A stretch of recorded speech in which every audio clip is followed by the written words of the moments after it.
Now down here to my right is Lyonesses, edited by Patrick.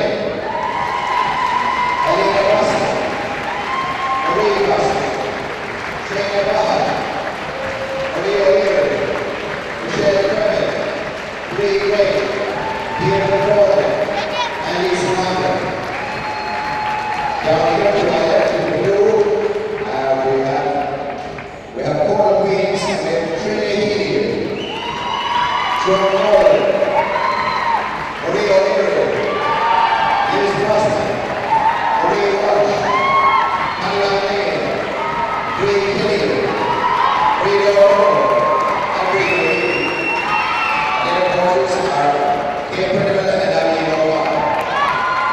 So this competition is kindly sponsored by Bridget Brothers Contractors Limited here in Castleisland, and it is a member of Bridget Brothers here. Will they please make their way to the table out again for presentations? I'll mention you. Joanne Brosnan there. Here we are, Division 4 ladies final, our second final here at the Christmas Blitz. Cordal Queens pick up the first possession. It's Marie O'Leary on the ball. Back to Marie O'Leary again. She loses possession. Loose ball picked up, loose ball by Marie Brosnan. Catch and run. Marie Brosnan again. Catch and run. She got Lena Brosnan outside her. She looks for the tree. She shoots. She misses. Trisha Healy picks up the loose ball. She brings up the court. She's faced by Catch and run. She got Liz Brosnan ahead of her. She gives in to Liz. Liz out to Marie Leary. She shoots. Unlucky there. And a great rebound by Catch and run. Great ball ahead there to Deirdre Cronin. She runs a bit far under the board. Could not get it out. Brings up a loose ball there by Trisha Vaughan. She shoots. She scores. Great score there. 2 points on the board for Lyonesses. And their coach, Dynasty Yank McCarthy. And his assistant, Dara Breedrin, or Breed Kinney.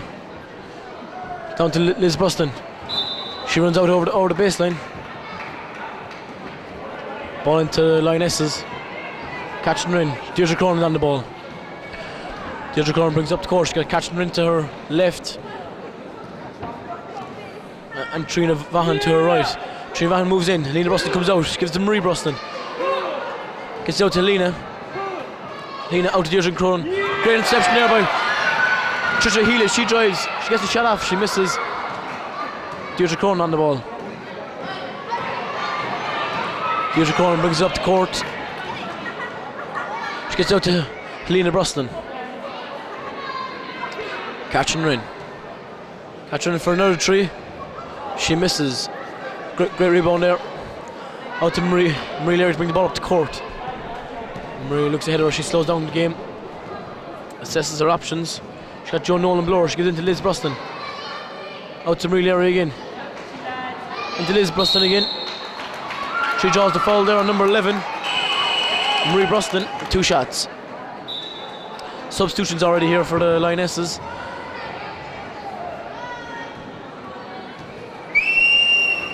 Three on, three off.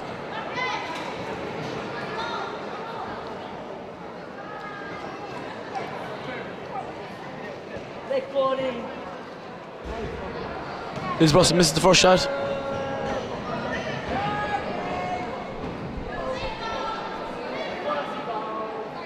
On the free throw line again, she misses. Loose walks up by Marie Leary. Deirdre catching her in on the ball. Marie Leary falls her. Ball into Lionesses, catching her in to put it in. She gives it to Deirdre Cronin. She got Marie Leary on the ball. Out to catch her in again. Deirdre Cronin picks up the loose ball. She makes the drive. She shoots. She misses. Ball knocked out there by Bridget. Marie Leary to bring the ball up the court. She got Brie Kenny to her left. Trisha Healy to her right. Out to Trisha Healy. She gets into Marie Leary. She drives. She's covered travelling there.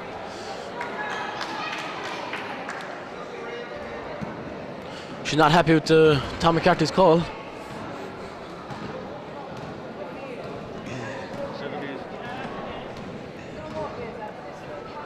Breed her in, she shoots, she misses. Right around there by Michelle Crimmin. She holds on to it.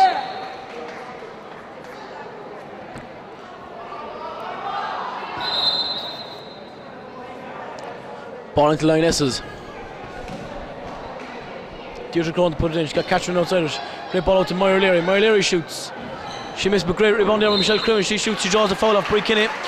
2 shots to Michelle Crimmin.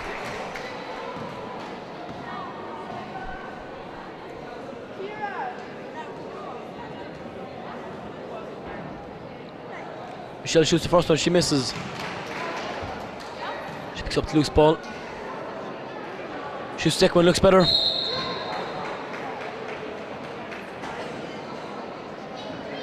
Brie Kinney out to Marie Leary. Marie Leary to bring the ball up to court. Still 2 points to nil in favour of Lionesses. Great interception there by Deirdre Cronin. Deirdre Cronin's up. But one back by Marie Leary, but she's caught for a travel in the process. Ball into the Lionesses.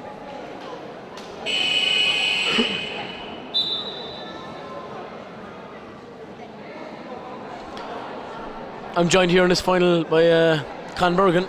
Con, what do you think? How do you think the final's going so far? Tight at the moment, 2 points to nil there. The Lionesses look that little bit more fitter, probably a younger team.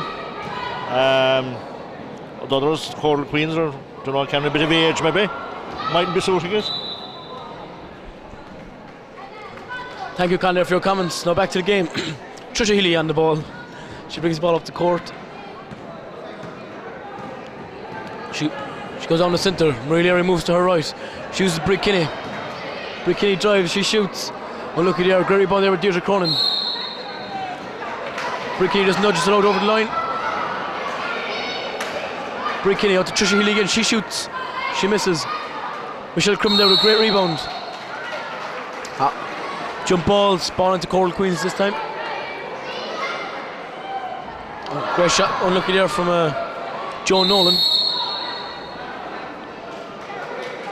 And a jump ball again, this time ball into Lionesses. Michelle Crimmin, Deirdre Cronin.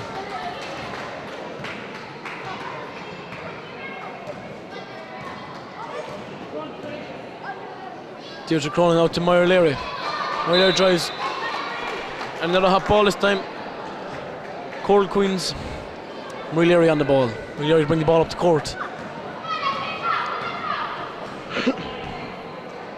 She gets to Brie Kinney. Into Liz Brosnan, she shoots, first time shot. Oh, unlucky there. Michelle Crimmin with the rebound, but leg goes out over the line. Ball into Cordal Queens. Substitution here for Lyonesses again. Off goes number 13 there, Lisa Condon.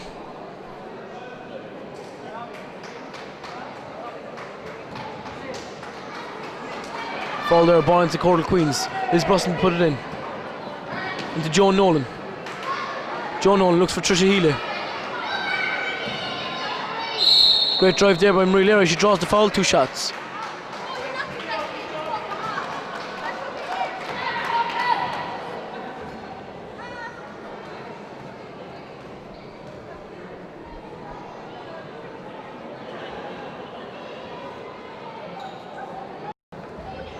Look at here from Marie Leary. That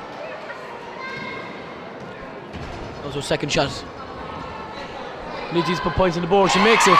First points there for Cordal Queens. Now it's 2 points to 1. Good reception there from the crowd after a wonderful free throw there by Marie Leary.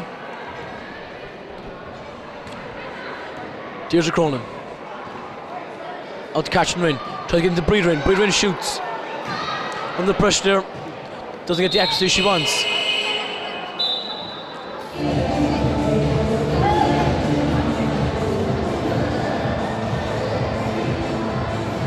Timeout.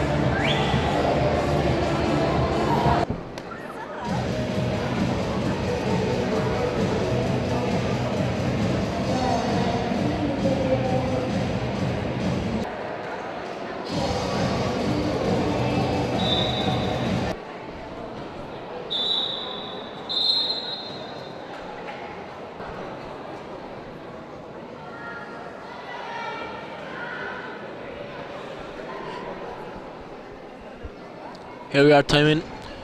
3 minutes 19 seconds on the clock, 2 points to 1 in favour of Lyonesses. Great interception there with Deirdre Cronin. She drops and Liz Bruston picks up the loose ball. Great block there by Bridget. Deirdre Cronin on the ball again. She slows down to set it up. She's on to Bridget. Down there to Trina Vaughan. She shoots, she misses. Marie Bruston on to Trina Vaughan again. She drives, she has a shot ahead of her, she shoots. She misses, but Deirdre Cronin with a great rebound. She has Catherine outside her. She also has Bridget. She shoots for 3 herself. Oh, and looky there. Ball's knocked out there by Liz Bruston. Ball into Lyonesses. Now it's Marie Bruston on it. Out to Bridget, she shoots. She misses. Trina Vaughan. She tries to drive the baseline. Great interception there by Joan Nolan. Knocks it off Trina Vaughan. Out of play for ball into Cordal Queens. Now it's Trisha Healy. She brings the ball up the court. She had Marie Leary to her right. She used Liz Bruston. To Brig Keane for a jump shot. Job short. Oh, intercepted there by Trisha Healy. Out to Liz Bruston. She shoots. Job short. Collision there between Catherine and Liz Bruston. Everyone's alright, ball into Lyonesses.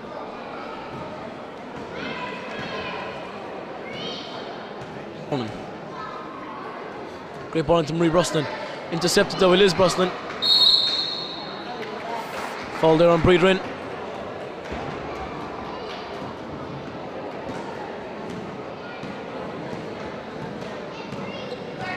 Trisha Healy. Out to Marie Leary. Marie Leary on the ball.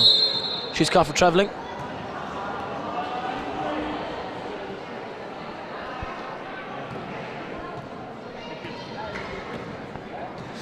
Deirdre Cronin on the ball now again.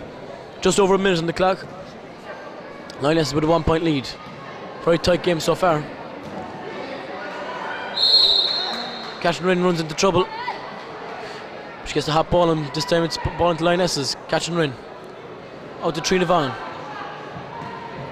She drives. She's Catherine outside her. She uses off Deirdre Cronin. Deirdre Cronin for the jump shot. Drops that bit short. Bridget, she shoots. She draws a shot. 2 shots to Bridget.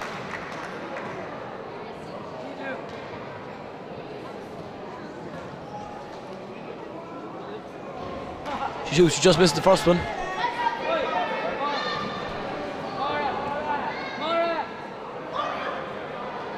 Great score for the second one. 2 point lead here for the Lyonesses.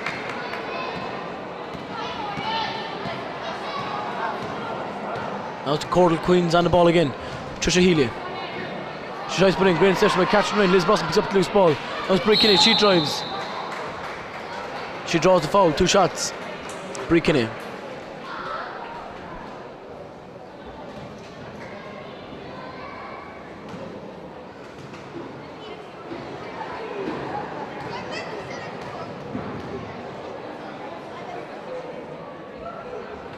Brie Kinney for the first one. She misses that. Just now to bring it down to a 1 point lead again. She shoots. Oh look, he used the glass that time. Just wouldn't drop for her. Now it's Deirdre Crone on a fast break. She shoots. Unlucky there. Great rebound there by Brie Ryn. She gets out to Catherine Ryn. Catherine Ryn struggles to keep it in play. And she doesn't, just out over the line. Ball into the Cordal Queens. Now it's Joan Nolan. Joan Nolan brings the ball up the court. She's faced by Deirdre Cronin. Out to Liz Bruston. 21 seconds on the clock. Great interception there by Brie Ryn. Up to Trina Vaughan. She knocks it off a Cordal Queen player, but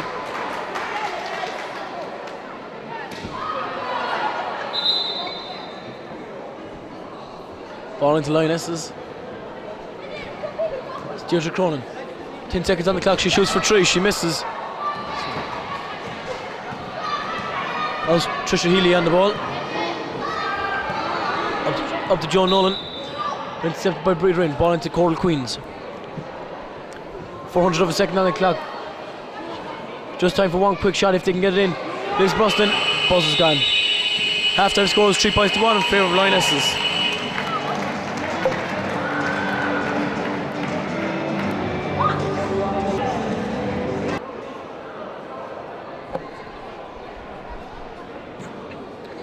Here we are in for the second half again. Balls broke loose, picked up by Cordal Queens. No, falls the hands of Lionesses. Trina Vaughan in. Oh, she runs too far under the board. It's Liz Bruston. Bridget Reedy ahead of her. She doesn't use her. She shoots. Bridget Reedy gets it out over the line. Ball into Lionesses. Catherine on the ball. Still 3 points to 1 on the board. Catherine, she's looking for options. Great pressure there by Trisha Healy. She tries to get it down to Liz Bruston, but intercepted by Brie Ryn. Great ball into Trina Vaughan. She shoots. She scores. Great pass and a great score there. Catherine with the pass and Trina Vaughan, a great score.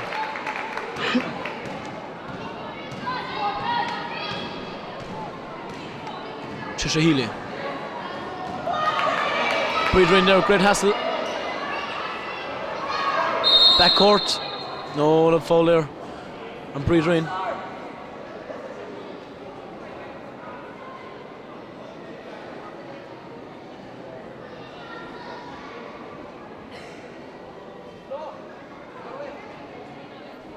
Ball in, Trisha Healy on the ball now.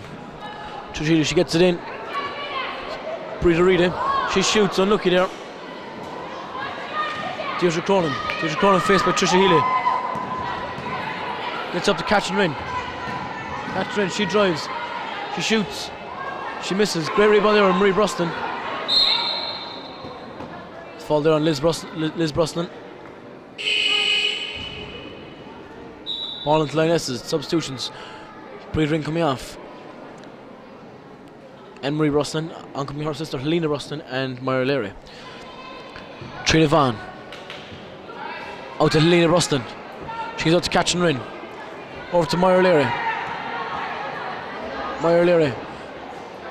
Out to Catherine Ryn. She shoots for 3. She misses. Marie Leary, she breaks free. Deirdre Cronin tracking back. Marie Leary gets a shot off. Oh, unlucky. Great rebound there by Myra Leary. She's faced by Marie Leary. She's got Catherine Ryn with her. She uses Catherine Ryn. Catherine Ryn now with space. With a great ball into Helena Bruston. She shoots.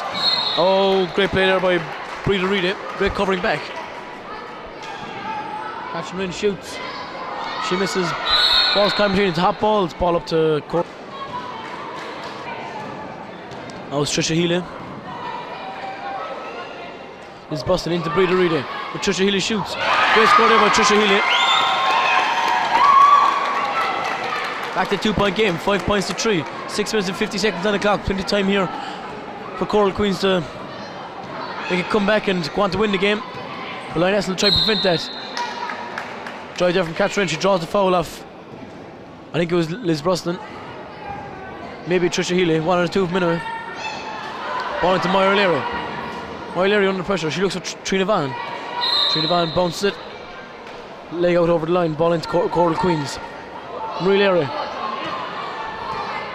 Joe Nolan gone ahead. It's Marie Leary now, she got Liz Brosnan with her. Liz Brosnan, she tries to get into Bridget Reed.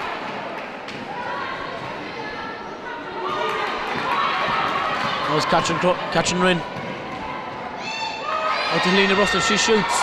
She misses. Loose ball picked up by Liz Brosnan. Now it's Marie Leary. Out to Trisha Healy. Trisha Healy brings the ball up the court. She's got two ahead of her. She gets out to Bridget Reed. She turns. She shoots. Unlucky there. Ball breaks loose, picked up by Moira Leary. She tries to come away with it. Great pressure there by Joe Nolan. She gets out to Deirdre Cronin. Deirdre Cronin drives. She shoots. Rebound there from Marie Leary. Marie Leary. Flick over her head to Joe Nolan. Trisha Healy. Trisha Healy out to Liz Brosnan. She turns. She shoots. Shot comes off. Oh, and looky there by Liz Brosnan. Off the glass, off the rim.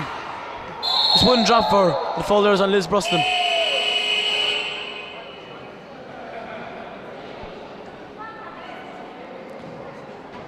Catch and ring goes to ground. Timeout. Get up!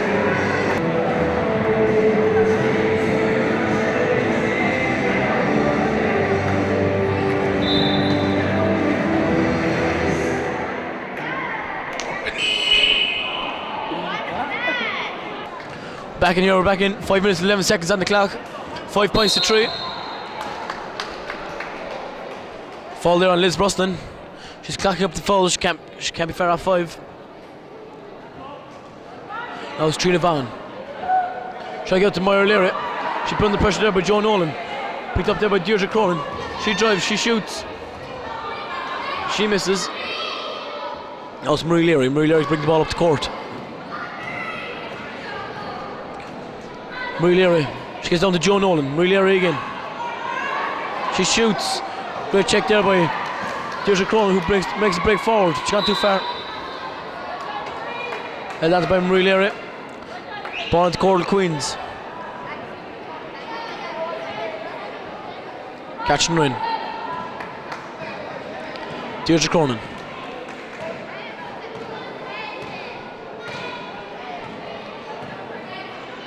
Trina Van. She shoots. Oh, look at here, great rebound by Trisha Healy. She tries to break forward. Loose ball picked up by Catch and Win. Foul errors on number 5, Joe Nolan. Moira Leary shoots. She misses. Joe Nolan picks up the loose ball. Gets out to Marie Leary. Marie Leary slows up the play. 3 minutes and 50 seconds remaining on the clock. That was Trisha Healy. Out to Liz Brosnan, but intercept there with Deirdre Cronin. Substitutions here for the Lionesses.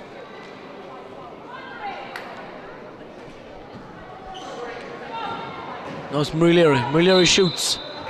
Fall there, Helena Brosnan looked a bit harsh. 2 shots.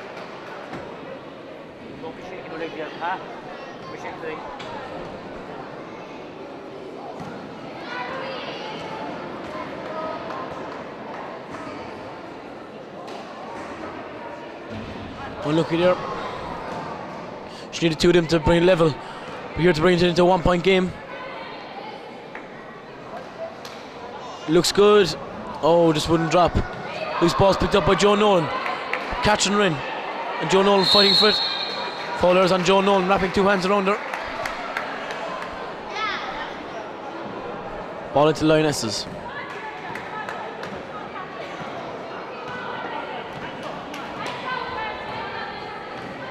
Two points in it.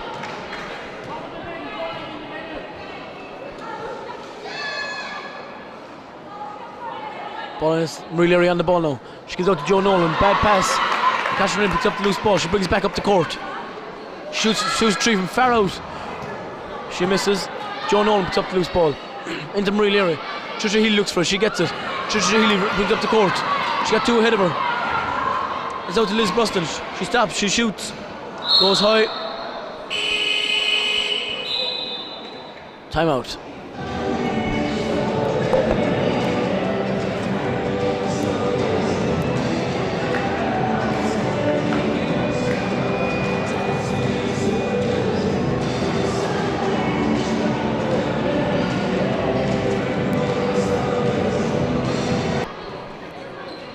Here's Deirdre Cronin, great play, great shots, great score there with Deirdre Cronin.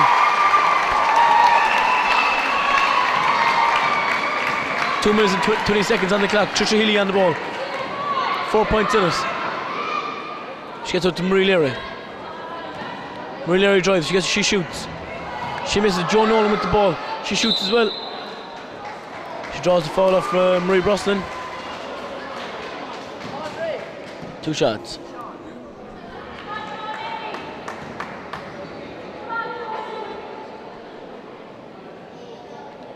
Shoots. Unlucky there with the first one. And for the second shot here.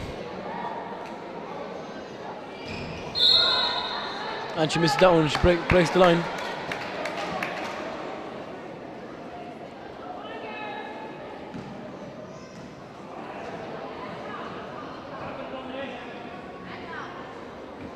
Catching her on the ball. She brings it up the court. She got Deirdre Cronin to her right. She was with Trina Vaughan. Vaughan drives. She shoots for a jumper. Unlucky there. Trisha Healy picks up the loose ball. Gets out to Liz Buston. Liz Buston. No one looking for it from Liz. Marie Buston with the loose ball. Gets catching Rins outside her. She gives it to her.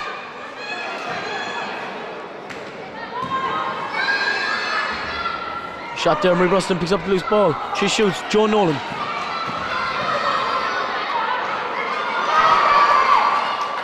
Catching her in drive. She shoots. She draws 2 shots. No, she's caught for travelling.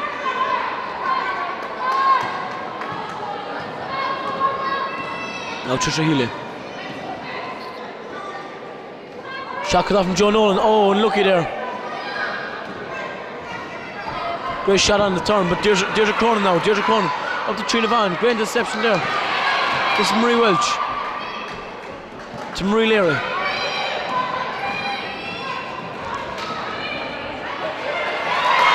Trina Vaughan with a great steal.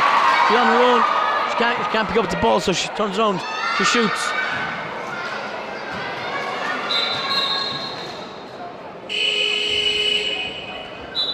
Substitution.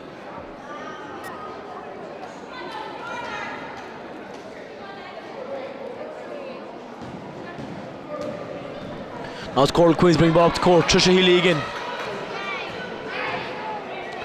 Out to Liz Bruston. Great steal there with Deirdre Cronin. Deirdre Cronin brings up the court. She shoots. She misses. Trisha Healy. Out to Marie Welch. Marie Welch, she falls. Catching her and picks up the loose ball. Draws the fall there off Marie Welch.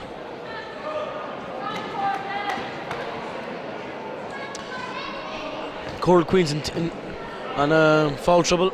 2 shots. Just 10 seconds on the clock.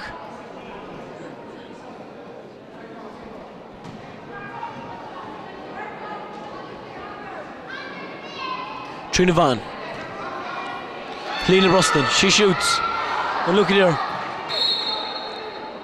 Knocked out a play with Joe Nolan. 4 seconds on the clock. 4 points in it. Catching her and she shoots. She misses.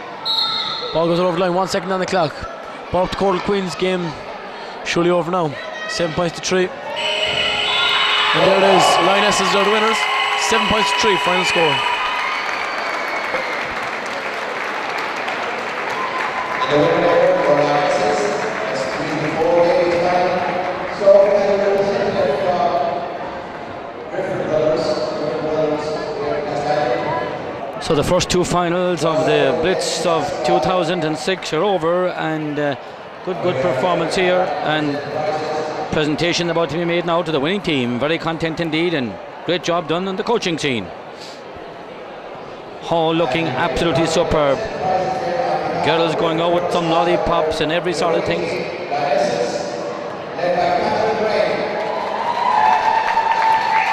Here comes Catherine, played very, very well indeed.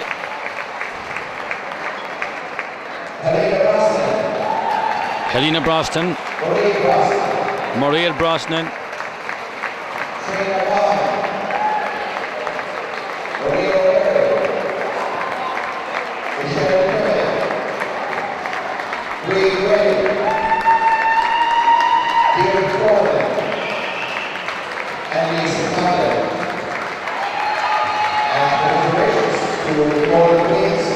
Just a reminder, everybody, these games are all on DVD. So if anyone else games, watch yourself on the weeks that are on DVD. Our MVP is kindly sponsored by Harris, main openers and the in Castleisland. Also, the member of the winning team, number 9, Cordal. MVP, and what an outstanding tournament she's had. Well done, congratulations.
Bridget's nil. 7 points.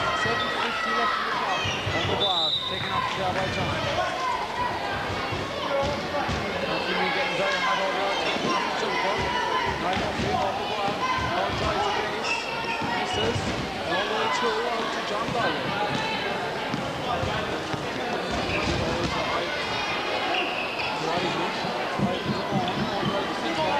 And a good, strong, solid rebound there by the big fella there on the centre, number 13. Luke Foley there on that. Fires.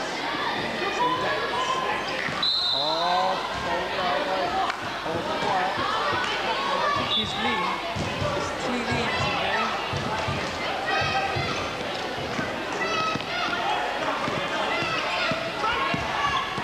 He's McCartney, so it's Jimmy McCartney, isn't he? Another steal by Niall Murphy. Murphy's going to the board. The score does not count now. The foul is on the 40.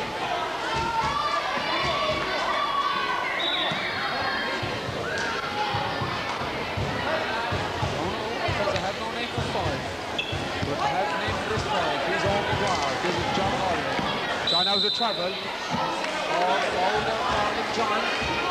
The other John from St. Anne's.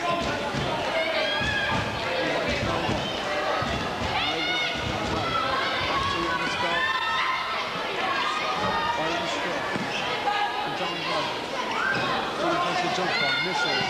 Good rebound by 14. He's a big strong fella there. Luke Foley. Assist bench from there you go.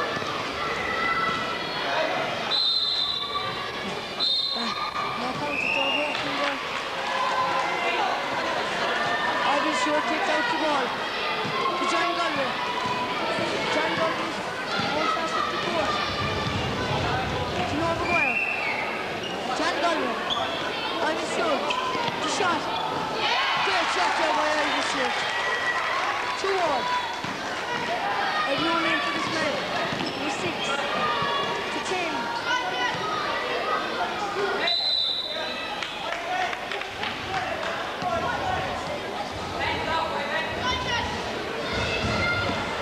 Roger McCarthy here, he's after getting his name.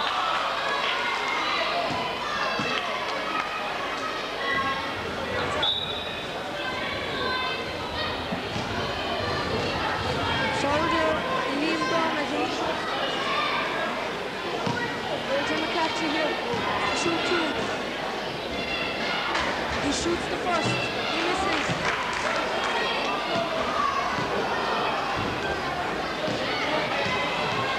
He's lining himself up for the second. He misses it. Both the line. Here Niall Murphy takes out the ball. John Galway. John Galway bring the ball up the court. Galway. Joe Maguire. John Galway, scoring on Amanda. Irish short. Irish short to Niall Murphy. Niall Murphy, driving through. Oh, missing there. Oh, John Galway there now. Number 9, Liam Brown, I think. Oh, Noel Maguire here. He's going flying up the court, driving through everyone.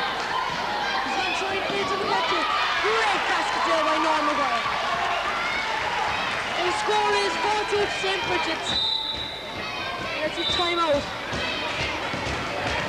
There's exactly 4 minutes on the clock and it's 4-2 to St. Bridget's. Niall Murphy, sorry. Noel Maguire. Noel Maguire's flying up the court. Pass to Niall Murphy.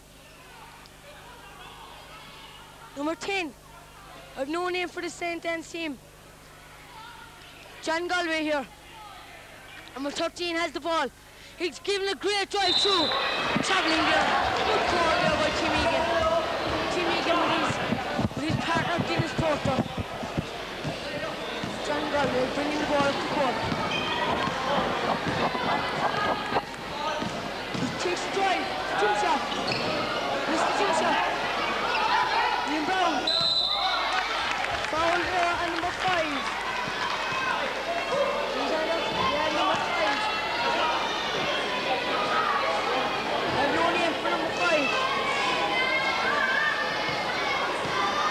Liam Brown taking the 2.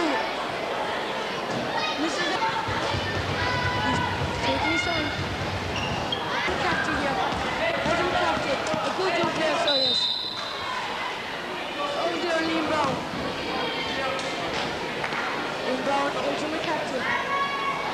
McCarthy. Dean Brown is on him. Nolan McGuire's on this man here, number 15. Number 10, driving through. Oh, number 15, what a basket. Great basket there by number 15.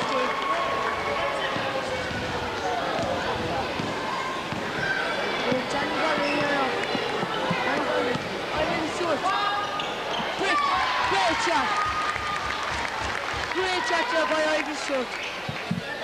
There's McCarthy here. He's in the ball at the court. There's McCarthy. To number 10. 3-pointer.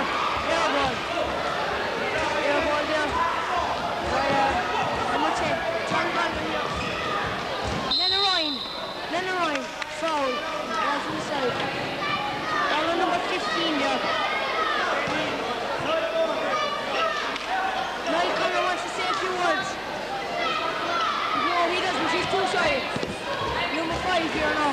Bring the ball up the court. Number 15. Number 15. Heron driver. Number 13 there. Great drive through. Foley again.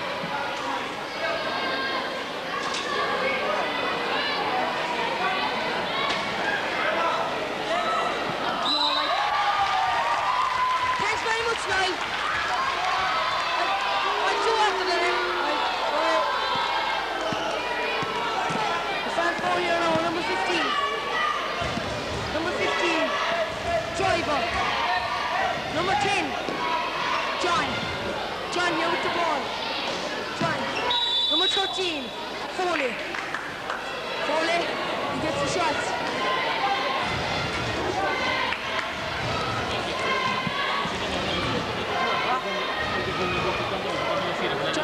Foley here now. Egan Foley, number 13, shoot 2 shots. Lines himself up to the first shot. He shoots. Bad shot there. It's the back ball. Didn't even hit the ring. Number 7 now, Daniel Broderick's after coming into the game. And number 9, shoot. Shoots. Noel Maguire. Foul. Number 10. John. Noel Maguire taking the ball out from the sideline. John Gullery.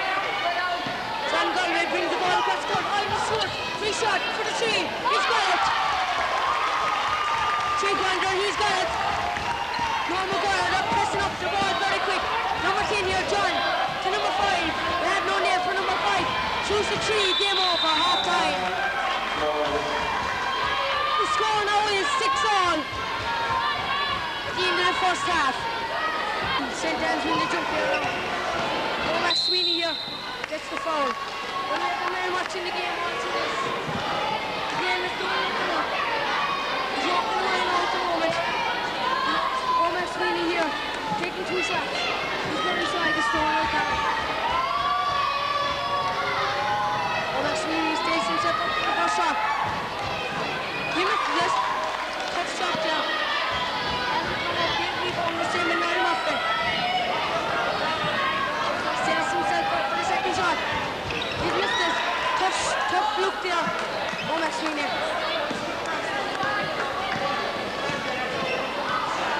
John Gullery here. John Gullery. The shot. Missed it.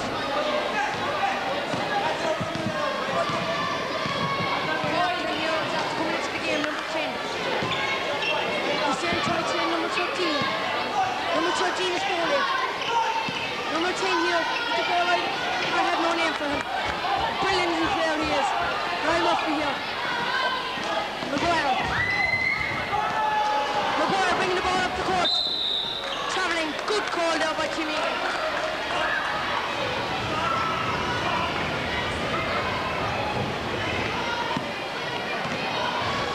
Timmy and Dennis Porter, great referees they both have.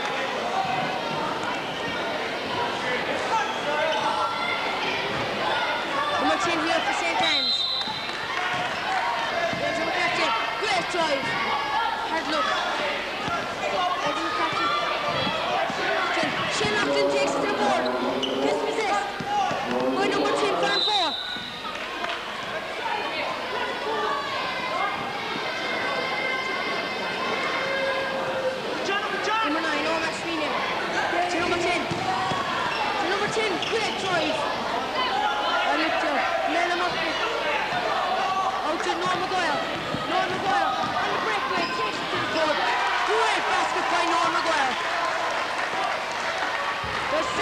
2:50 left on the clock.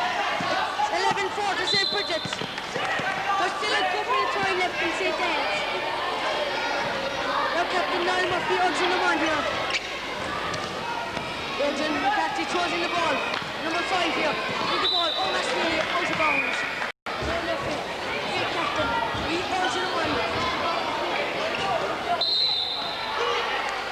I have a person here short throw. His name is John O'Sullivan from Cork. I think this game is very easy, and we have no need for them. All we have, drivers back on again. Here, Norm Maguire, Jack Gallagher, Shane Loughlin, travelling. Good call there by Kerry again. Skyly sponsored by Tommy P and the Fountain Bar. Number 13 here.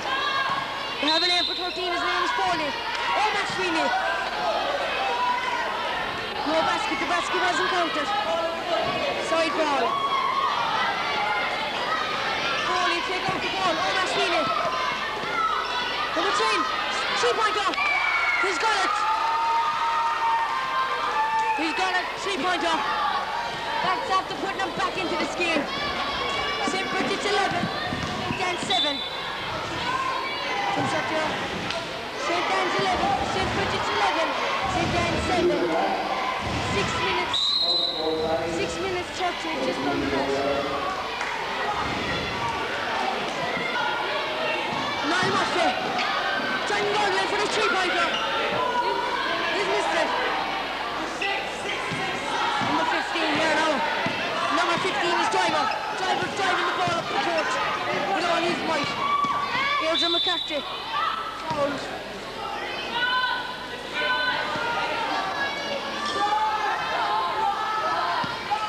McCarthy was fouled. They're going in. McCarthy got a small cut that's off his head. Someone gave him an elbow, I think.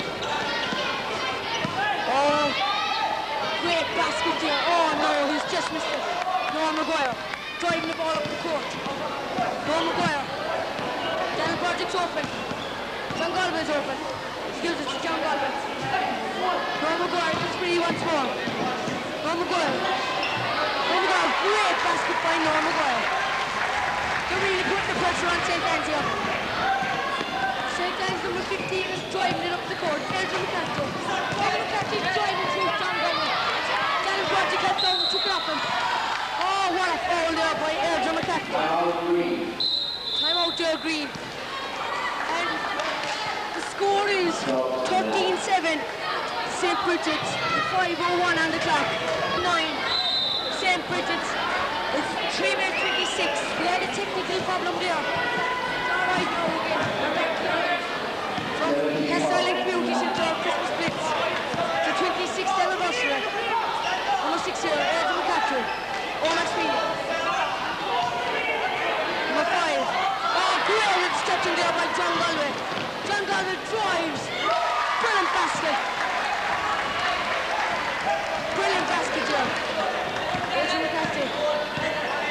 Erdra McCarthy there. He took it fully. Oh, just missed it. Number 5. Number 5 seems to be all over the place at the moment. Same with Erdra McCarthy. Oh, Max Sweeney. For the 3, no. Daniel Project, great leader.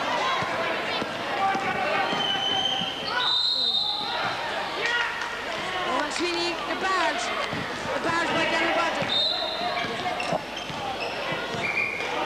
Erdra there. Substitution.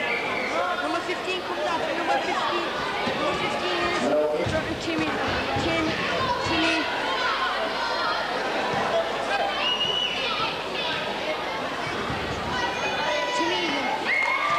Watching there, Sean McCarthy.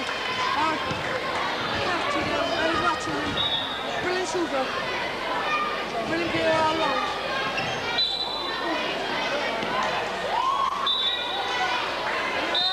He's a very good player, so he is. There's a lot of good players on the squad at this very moment. They're going to put cheap in with St. Mary's. He's a one team in years to come. Or even Premier Team if they get it. 2:30 left in the clock.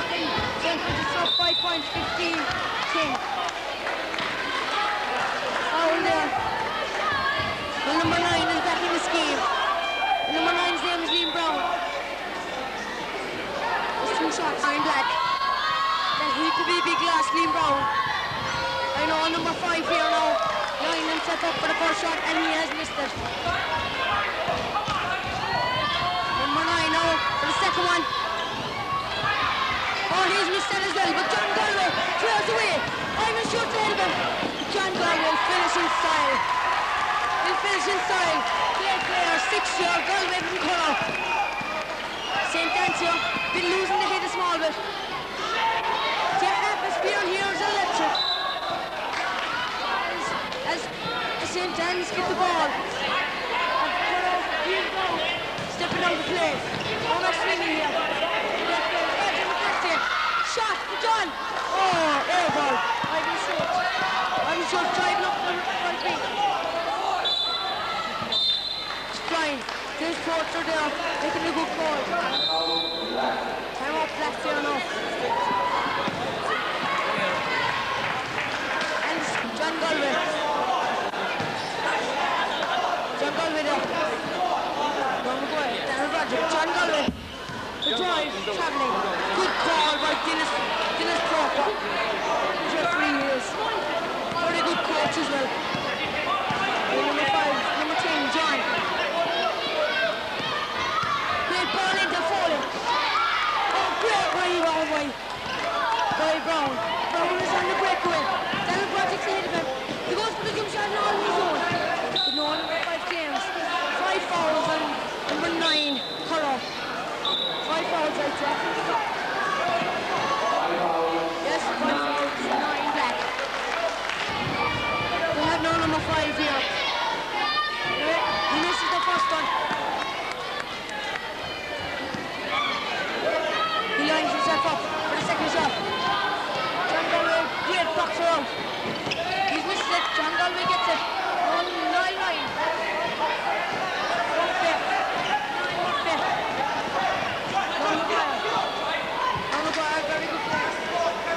Very good ball carrier.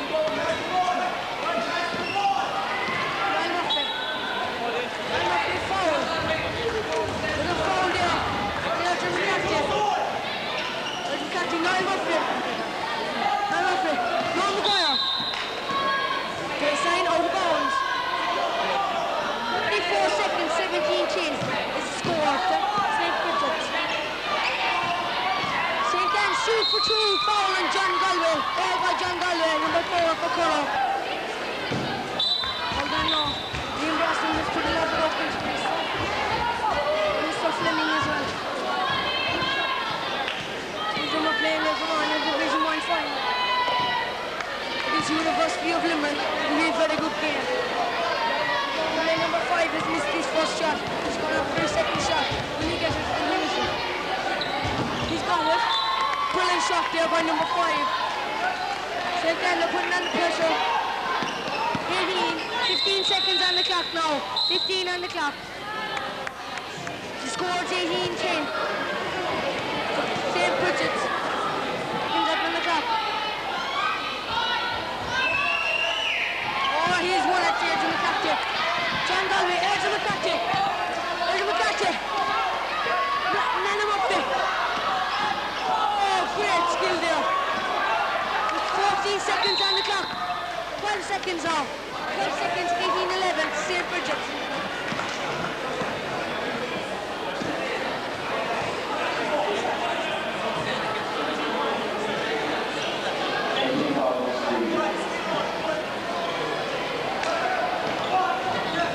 Nine up there.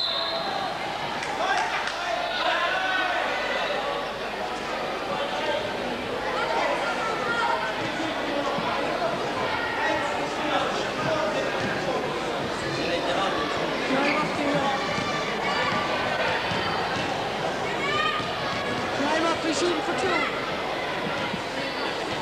Cordal team are really dedicated here to Tom Fleming and Liam Brosnan. Brilliant players themselves.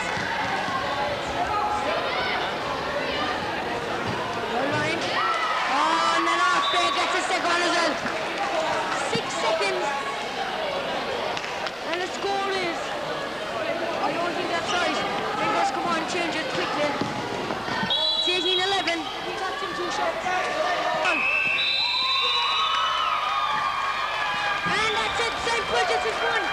The intermediate boys sponsored by About the Bar kindly. They've won it.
We'd like to thank our four-maker sponsors, and they are Day4, Joinery, Castleisland, and Intermission. We'd like to thank Kerry, Munster, and the River Island Hotel. Also, we'd like to thank all our other sponsors from without whom this will not go ahead. Also, we would like to thank the media people, many of our representatives tonight, plus the local newspapers and Kerry Radio. We would also like to thank the Community Centre Committee and the Presentation Common Sisters for the St. John's Hall. Also, we would like to thank the teams that travelled for near and far, especially Team Centre from Mustang and Chester all the way from England. Also, we would like to thank the local teams that have participated here and also in the county, and all the young players, both young and old. We would like to thank the referees. Plus, we would like to thank Laura Hogan, the caretaker of the Castleisland Community Centre, for all the good work that he's had on for us to do.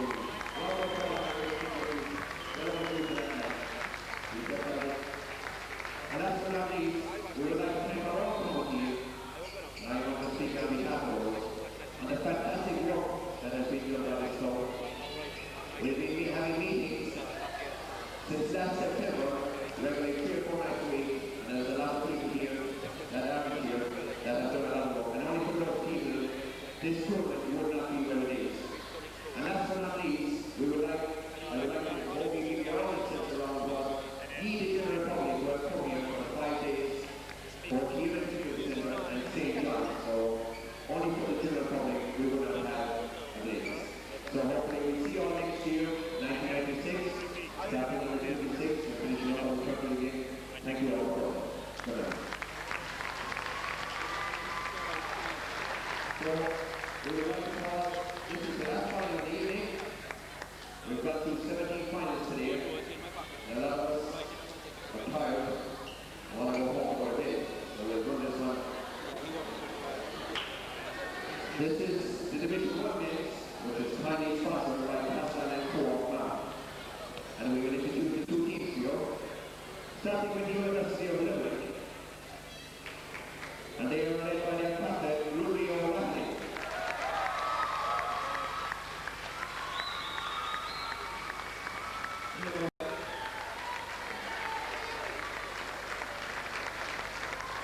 He's a rugby. Adrian Brown, Paul Auct, Andrew Sullivan, Mark O'Shea, and Sean Flaherty. And last but not least, John Sullivan, their 4 years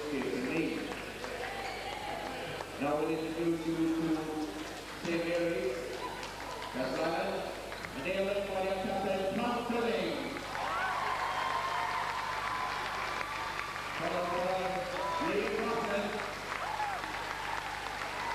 Followed by Michael Roberts. Followed by Gary Buckley.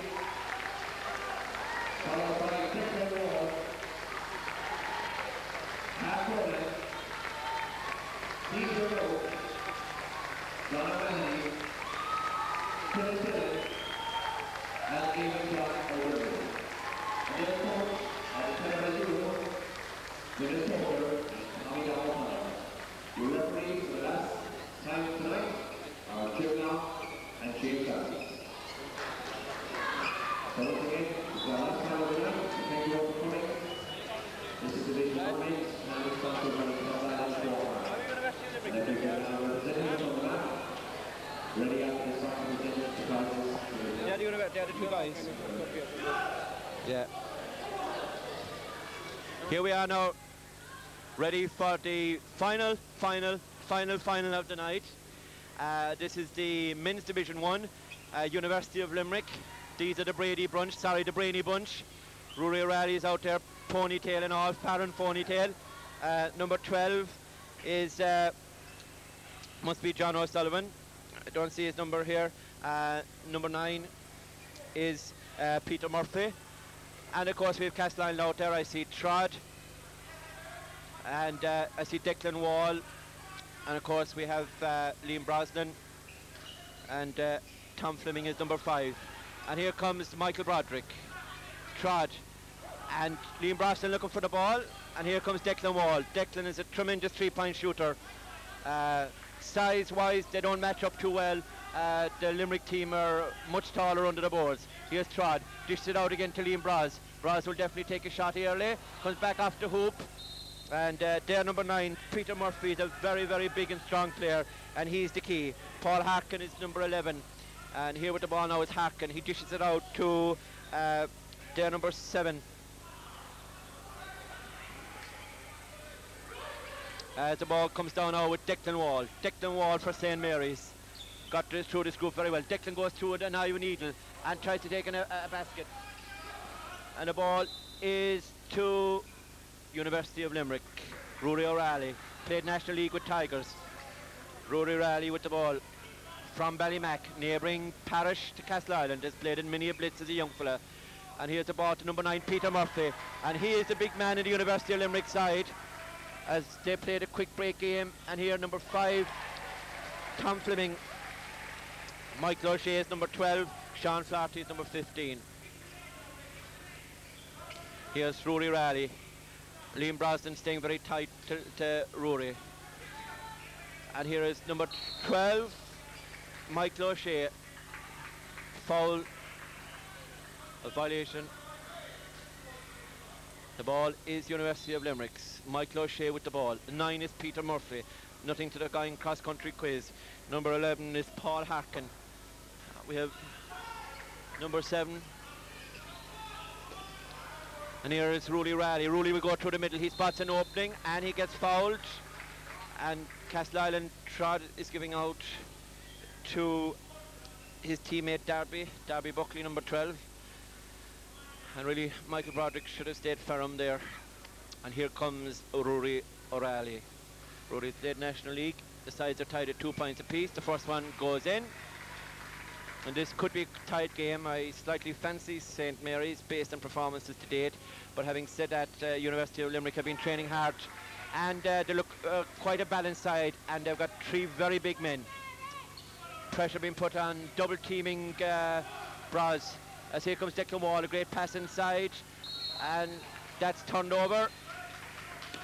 Ball turned over. Tom Fleming is not very happy.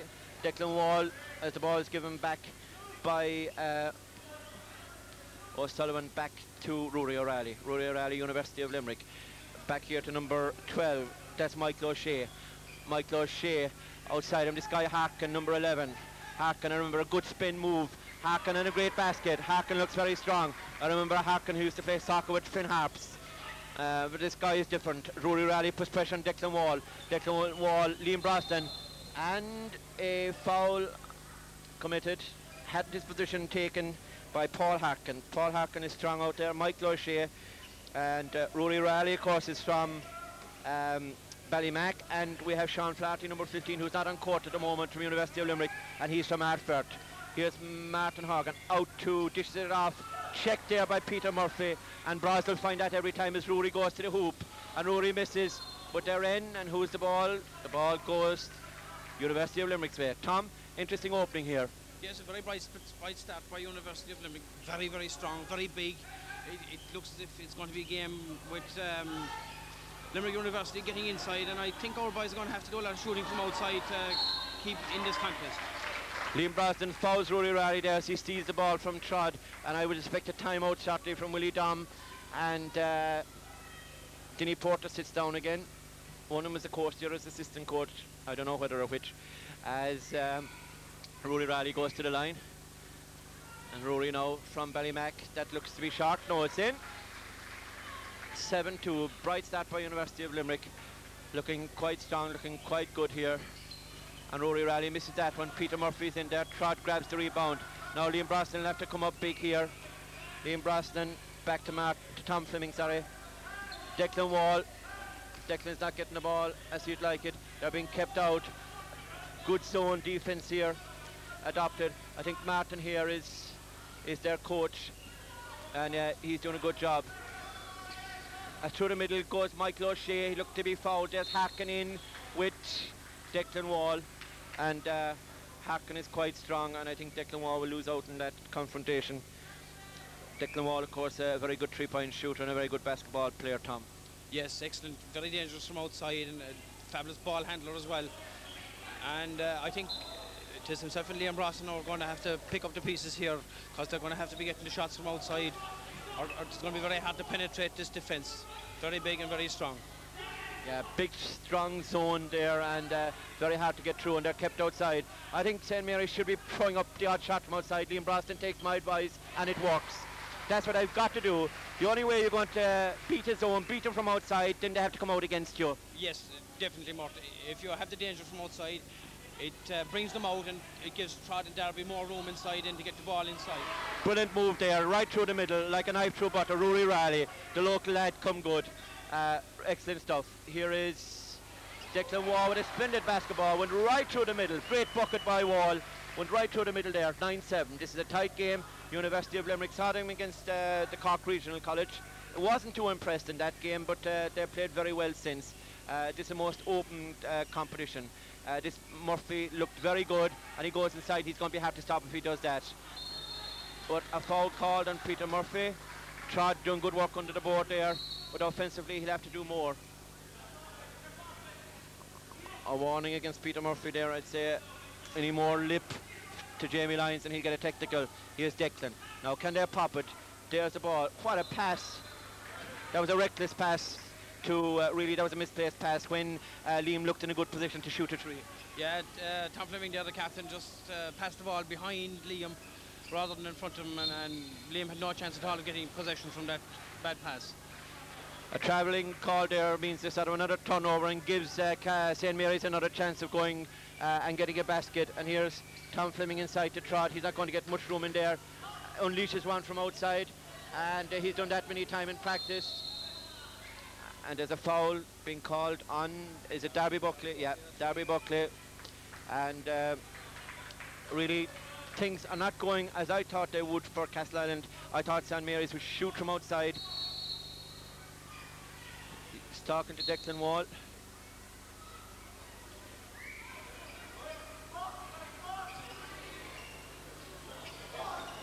And Rory Riley's got the ball in there from Michael O'Shea. You've got Harkin and Murphy on the other side. Riley goes back door. Sorry, O'Shea goes back door. Gives it in to number 7. Big rebound there, missed. And here's Liam Brosnan. There's a foul called. This stage, probably 3 team fouls each. And here's Declan Wall. Just 2 points in the game, 3.5 minutes. Sorry, 3:15 left. Brosnan, can Brosnan do something? He gives it to Darby. Darby Buckley cross, and in here is Tom Fleming, and Tom gets a good bucket. That's more like it. And now they're putting pressure on the guards and must get it over the halfway line. Wall trying to get by Michael O'Shea, but all these University of Limerick lads look like they've played it before. They've played some good basketball. As Wall looks in to have stolen that one. And there's a ball given away by Michael O'Shea. And there's a foul called on Rory Raleigh, and really things are going wrong now for University of Limerick, and I think St. Mary's have got a bit of momentum going. Yes, I think our guys now are after upping the pace, went into an extra gear, and like that, the couple of shots there, especially the one from Liam, the three-pointer from outside, after changing the whole game as he pots another three-pointer. Yeah, timeout, 2:27 left. Liam Brosnan three-pointer, that's 2 3-pointers, and really we were talking about that, the three-point shooting of Brosnan and Wall should be decisive in a game like this. Yeah, because University of Limerick very, very strong inside, and we can't keep playing the ball. You have to vary the play, have to try and get it in, have to be able to shoot from outside. If you keep using the same tactics all the time, especially with big strong defence like that, it makes it very easy for them to defend against it. But if you can take the three-pointers from outside, they have to come out, they have to close you down, and if they do that, you can just slip it in into Trod and Derby, and you can get the scores from inside as well. Yeah, I think as well, University of Limerick, I think their coach is also coaches Marathon. I don't think he's here tonight. I think Rory Raleigh might be coaching the lads. And I think they're missing Martin here tonight, and that might be a problem for them. But having said that, they're a big side, and they're going to take some beating here. But I think the outside play of Mary's will be decisive. Whole court advantage as the ball comes out now to number 5, who's come on. And I don't seem to have his name at the moment, but we'll get it subsequently for you. There's 2 men with ponytails. There's a violation against Trod.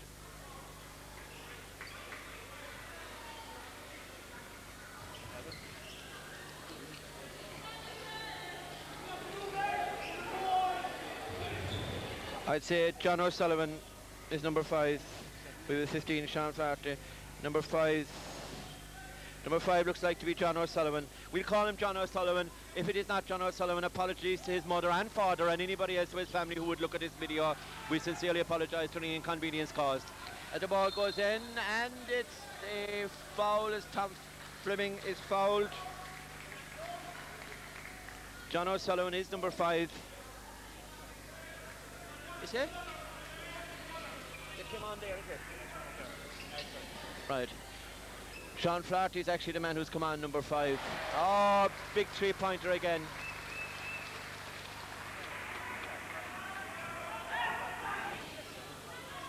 And now University of Limerick have got to score. They're in a fair bit of trouble.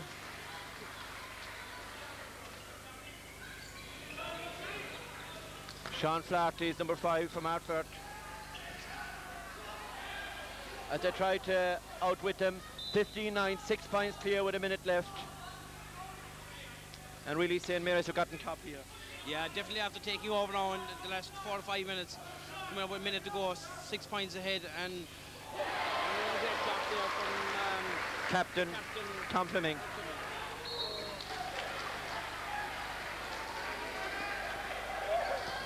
Turnover, 18 points to 9 as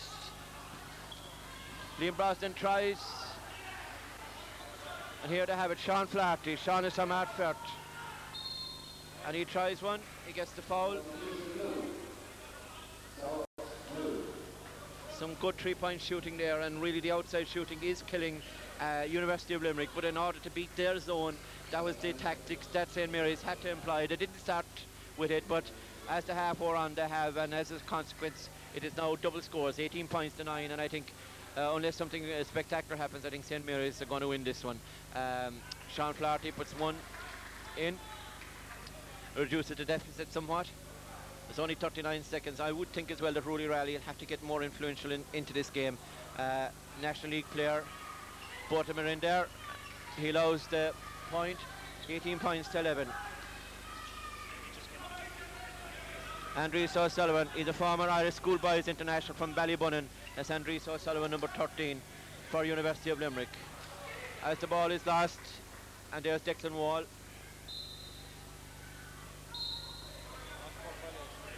Half-court violation. So the ball is being given to, well, if they could pop in a score from here, Andreas to Sean Flaherty. We now have 3 Kerry players, I would say, on court. Rory O'Reilly, Andreas O'Sullivan and Sean Flaherty.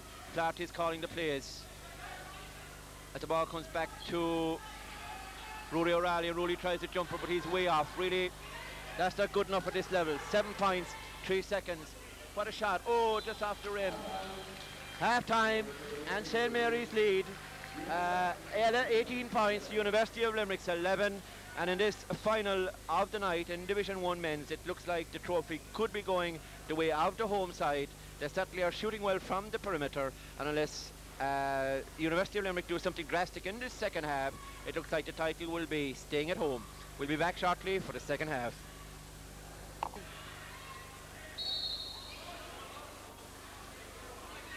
And Sean Flaherty has this, gives the ball back to Rory Riley. Now, University of Limerick have got to up the tempo. They got to make a comeback. I saw them during the week. As I say, I wasn't that impressed. They were big, they were strong, but they will have to do better. Now, number 9 was very good in the earlier games. He'll have to come up strong here, and he's not. Missed that ball, dropped it, stripped of it. Wall has it. Wall gets by Flaherty, very quick feet. Passes the ball inside. Well taken out by Andres. Just a quick break stuff. Flaherty's lost control of the ball. Will he put it in? Yes, he does. He's certainly better than Division 3 stuff in Kerry, I can tell you that. Haven't seen him play, so remind me at the next county board meeting to regrade him. Here comes Declan Moore with the ball. Declan moves and he gives it to DJ. DJ slows down the game by nature and by trade. Here comes Liam Brosnan. Liam into the corner to Trod. Was Trod trotting or travelling? He wasn't. Sean Flaherty called there for the foul. 5 points in it, so a score either way now could make a big difference in this game. But I still think St. Mary's will win this one. Here comes here comes Braz. Beautiful. Faked. Sold the dummy. O'Sullivan bought the dummy. And Brosnan prospered. Brosnan has gone into double figures now at this stage, as Peter Murphy tries and gets it. These are big men. I think they should be going to him much more. I said it earlier on, they haven't. Pressure being put on Declan Wall, and Declan Wall is playing very well against Rory Riley as a 3-point effort goes in from Liam Brosnan, but it's well out. His dad, brothers, the locker here, fouled by DJ Roach, and you got Sean Flaherty. 5 points in it, so a basket here now for University of Limerick, and if they go to their big man, it could change slightly. Yeah, there's no doubt about it. I mean, the game is definitely not won. What I think University of Limerick are going to have to get it inside. Because inside, if they're going to win this game, they'll have to get the ball inside to the big men. Called there by Jim Long from way outside. Jamie Lyons didn't spot it. Here's Rory trying one off the backboard, way off. Rebound caught and grabbed by Wall. Look at Declan, the speed of that man. There's football there, and he runs straight into man, and that's a foul by number 12, surely Darby Buckley. And a foul by Declan Wall as well. And the Limerick lads are not liking that. Let's see what the referees sort out here. Who's the foul being called on? Declan Wall. Blue ball. Foul being called on Declan Wall. William Kirby is over there, I'd say, on the bench as well with the Limerick lads. Son of Bill Kirby from the Brogue. He's helping out with the coaching. And here comes Rory Riley. Rory goes through the middle. 3-point game with 7.5 minutes. This game is certainly getting exciting. I think University of Limerick have upped it and got more aggressive. Yeah, definitely. They're after stepping up a gear, they're not going to lie down and die here. They're going to fight until the very finish, and I think this could be a good game with 7 minutes left in the game, only 3 points in it. Yeah, as DJ Roach gets the ball, Declan Wall, Trot is inside. Sorry, it's not Trot. Trot is inside on his own, and he's being ignored. Liam Brosnan has it. Liam has still put up a shot here at a guess. He gives it instead. It's stripped there by Sean Flaherty. Sean made a big difference. And here's number 9, Peter Murphy, should be good for the layup. 1 basket in it, 1 point in it. Tommy Don will surely soon call a timeout. Straight there goes. Basket is good. Fouled by Flaherty. That was not very bright. Braz goes all the way, and he's now on 12 points. 22-19, 3-point game, and he's got to go to the line from 1 shot. Brosnan is the key here, really. No doubt about it. I mean, he is the complete basketballer. Inside, brilliant. Outside, brilliant.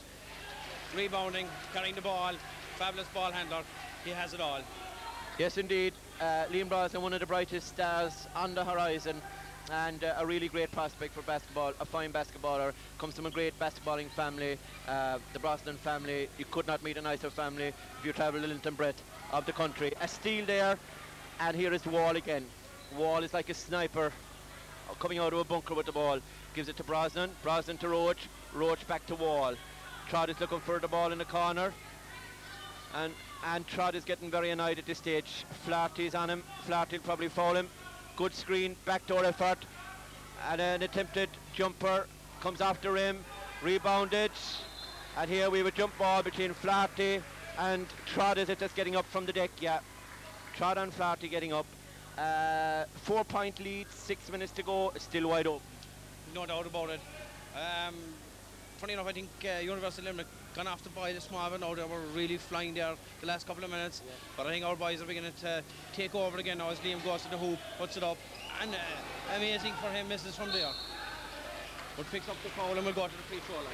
Yeah, the one thing I would say is that possibly St. Mary's should be more controlled and should not stop.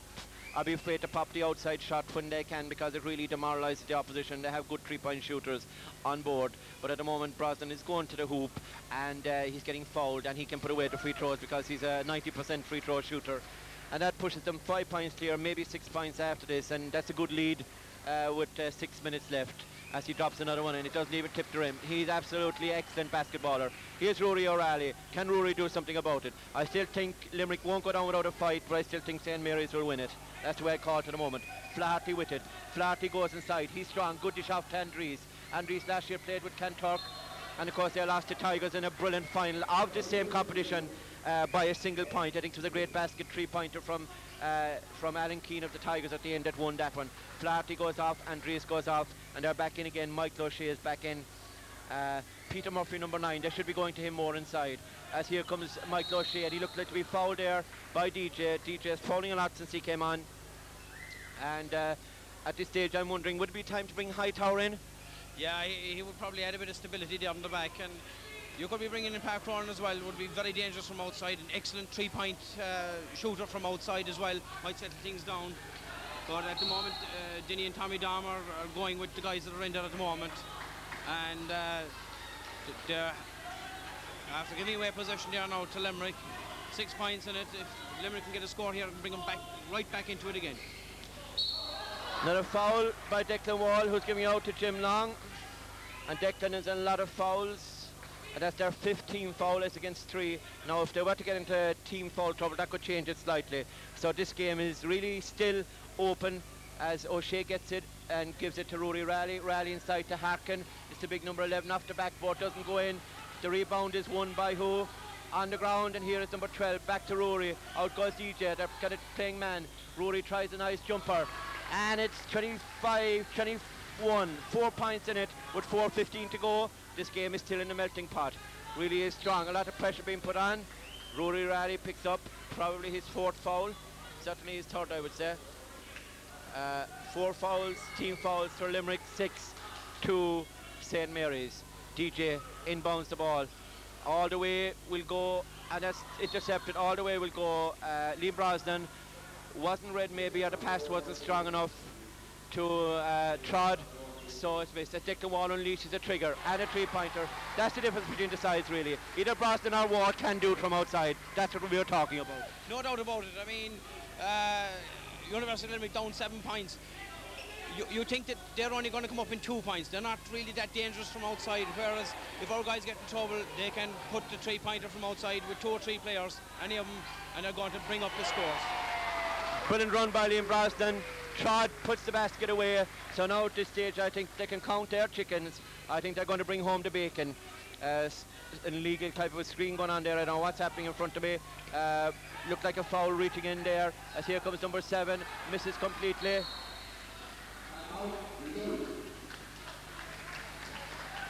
A foul being called.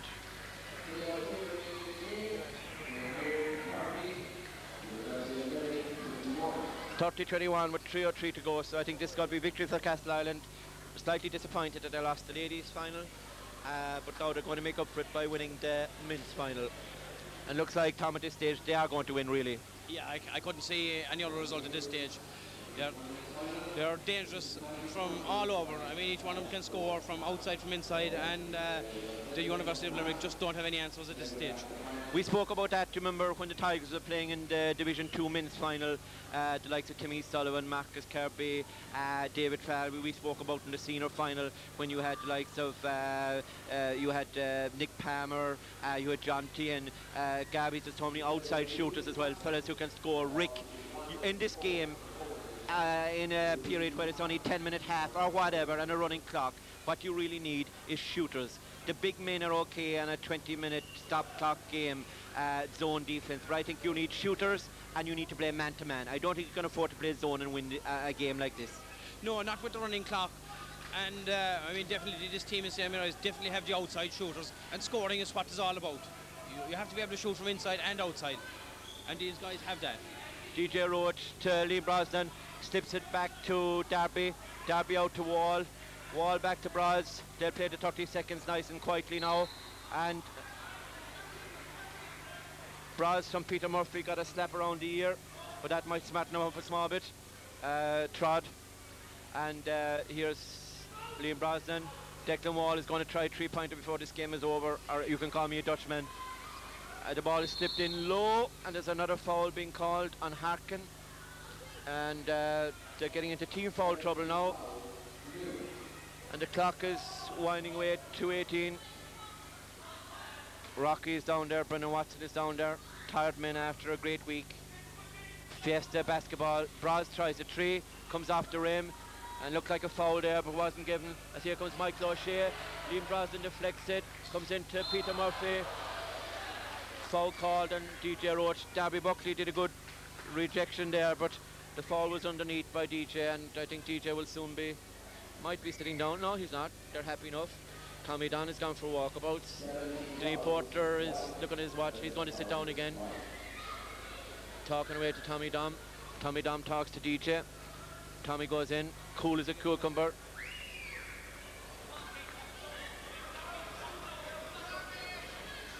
DJ's gone down feeling his fingers. I didn't think Tommy squeezed him that hard. The ball comes back. They didn't get their free throws. It's all gone badly wrong for University of Limerick. Trott has lost his shoe. Not available for the quick break.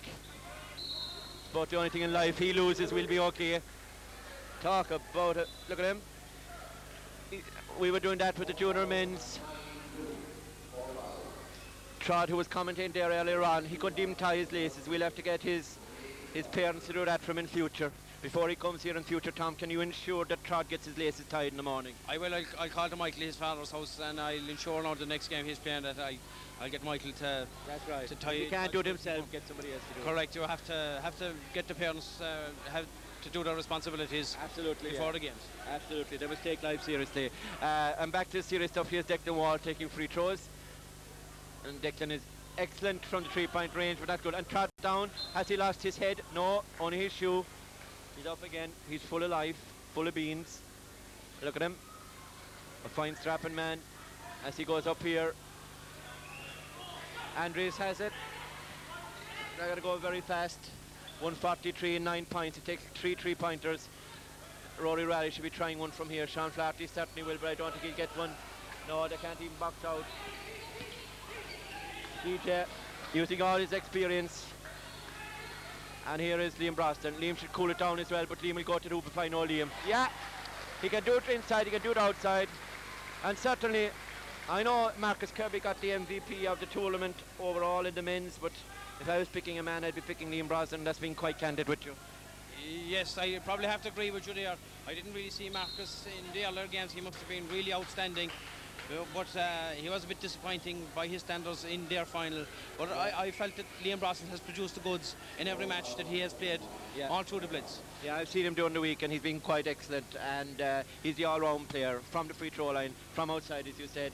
As another Andres misses another one from inside. He can do it all. And when you're in trouble, Gavies go to Rick. I think Castleisland could go to Liam, and he would deliver the goods to them. Yeah, I mean, he's the constant threat all the time. I mean, even when they were down 6 or 7 points early on in the game, they just kept their cool, kept playing their strategy, got the ball to Liam, 3 points, bang, bang, end of story. Well, the game is all over now, 51 seconds going to go, and St. Mary's are going to win that one. and they're playing the ball around. Declan Wall will certainly shoot a 3 before the evening is out. I can guarantee you again, it's in his nature. The boy will certainly shoot. There's a good film on TV tonight on BBC Two. It's called Hoop Dreams. I've seen it. It's a 3-hour-long documentary on 2 guys who tried to make it in the NBA. One of them got injured, one of them is still making it, and Declan reminds me of one of them because he's so enthusiastic and he wants to be a winner and he wants to score. His free throw shooting, though, he'll have to improve, and that's his 3rd one now missing. But I'll have no more bets with you. I lost earlier on tonight, Tom. You cost me a fortune.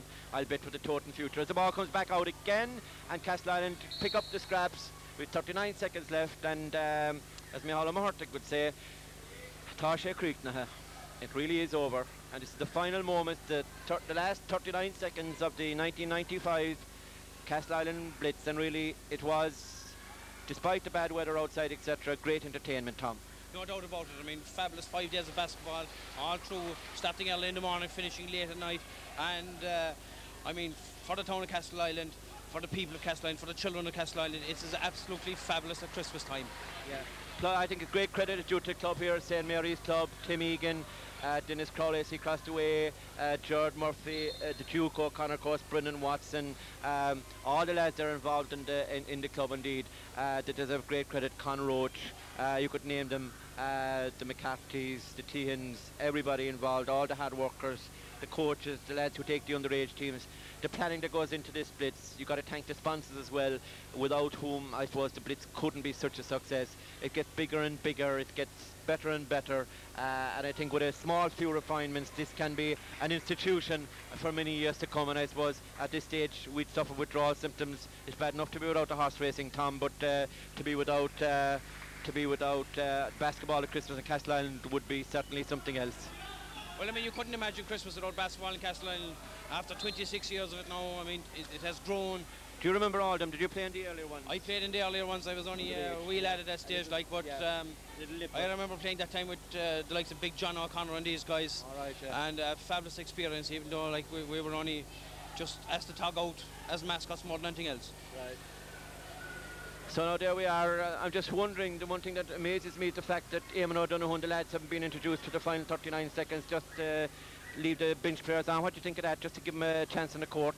Yes, probably a bit disappointing from the lads' point of view. I mean, nobody likes to be left on the bench. I mean, I'm a testament to that. I had a fair experience in this Christmas with myself, but you just have to... I saw you there. Yeah, I actually thought it was a barrel of Guinness, but it was you that was across the way.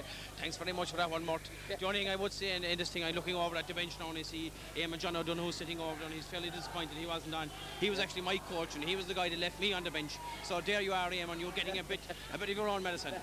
Right, there it goes, they're pulling up for the 3 and it looks good. Yes, on the buzzer.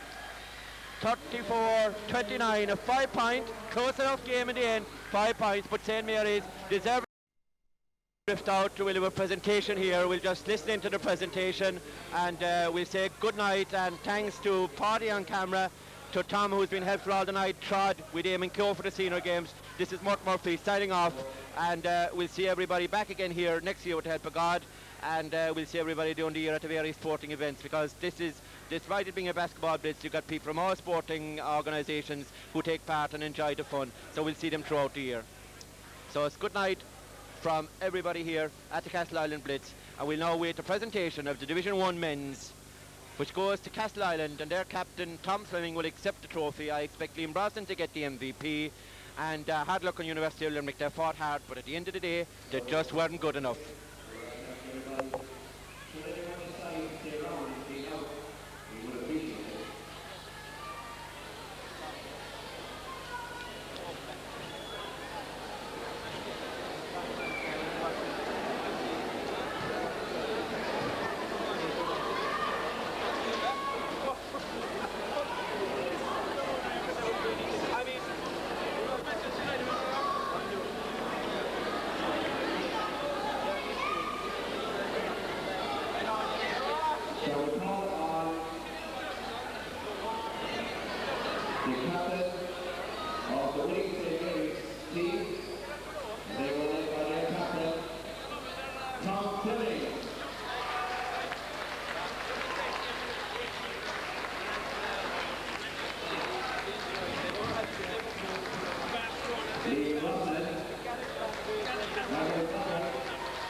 And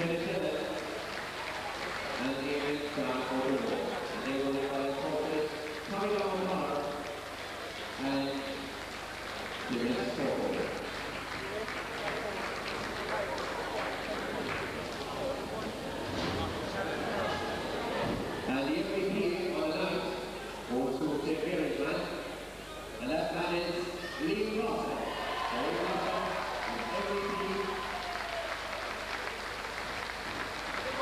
Thank you, Richard. Thank you very much. Well, thanks everybody for coming. We hope to see you all again in 1996. Good night. Take care, everyone.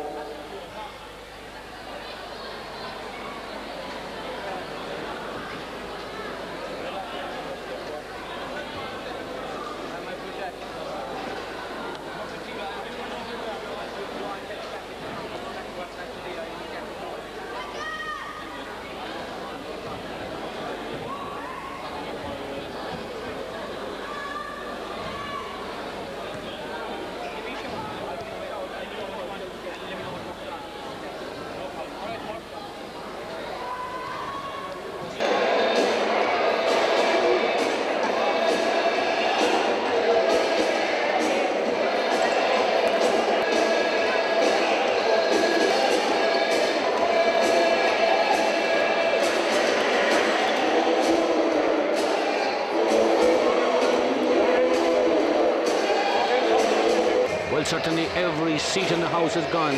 The crowds are absolutely packed in down here. The bucket seating has been a huge success. A lot of mammies and daddies now waiting for these upcoming games, and certainly a huge crowd here. We're taking a pan down along here. It's unbelievable, really, the crowds. And the music is making them boogie. Look at the faces, you see them in their seats. They're absolutely chocker-blocked here. Now there's a few seats down there, all right, on those sides where the youngsters are waiting for this ladies' final about to be on. But a lot of proud mammies, a lot of sad daddies. And there we have romance over on the far side from far and abroad. Isn't it lovely to see? Moving down the right-hand side there, you'll see, I'm sure, many faces that you might know. Some of them are texting their boyfriends. More of them are just having a bit of fun.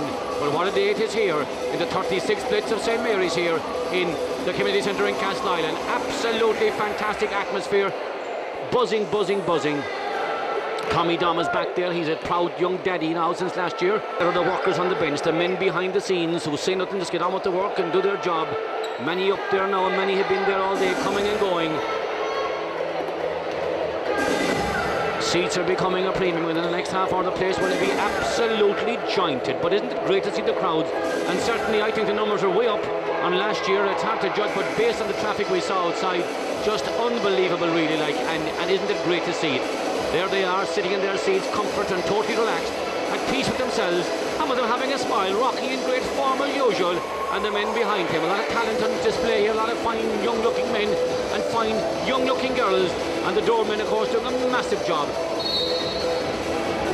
All day long, nothing said, just carry on the work behind the scenes. Kerry's Castleisland and St. Paul's of Cordal will introduce you both sides of the pitch. We'll start with the visitors first. They're led by their captain, Joinery.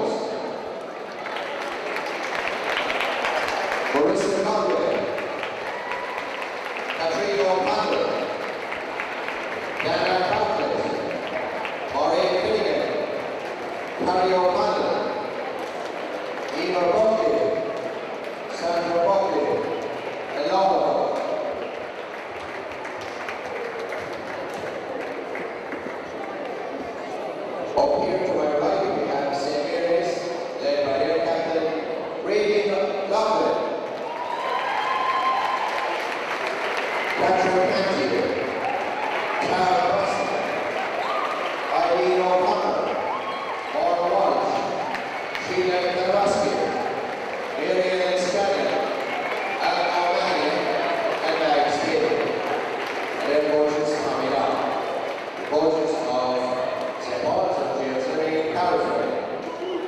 So for your first fight, so please, this competition is kindly sponsored by Mustang So we thank them for their kind sponsorship. And here we are with regional ladies final, St. Mary's versus Mustang Sallies from St. Paul's. Mustang away with the first score, and it's scored by Maureen Finnegan. Moraid. Ball is taken out by St. Mary's. St. Mary's, Tara Broston. Tara doing the setting up here. Tara gets it into number 10, Maura Walsh. Maura outside to number 5, Tara Broston. Tara didn't get through so well there. Shelley Kadawaski.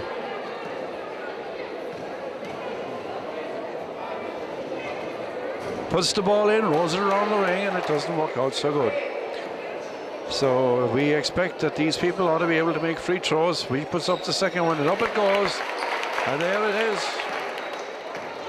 Shelley Kadawaski scores one from St. Mary's. A long shot from the Mustang Sallies. St. Paul's rebounded. St. Paul's ball. We'll have to wait a second. We have a referee's conference as we speak, and it says St. Mary's ball to be taken out by Mags Daly. Taking the ball back to Mags Daly. 6 is Catherine Canty to Mags Daly again. Mags strong on the ball, puts it up the board, doesn't score it. Number 10, Maureen Finnegan, and number 7 is Lynn Jones. Finnegan gets the shot, closely marked, and the ball goes up, and nobody wants to rebound it, but eventually Mags Daly gets it. Brings it up along the far side, gets it back again to Tara Broston, to Shelley Kadawaski, who makes the pass and goes again, draws the cover. The foul is on Maureen Finnegan, and it will be ball from the side. Referee says ball from the side. St. Mary's pace, they're trying to get the feet for one another.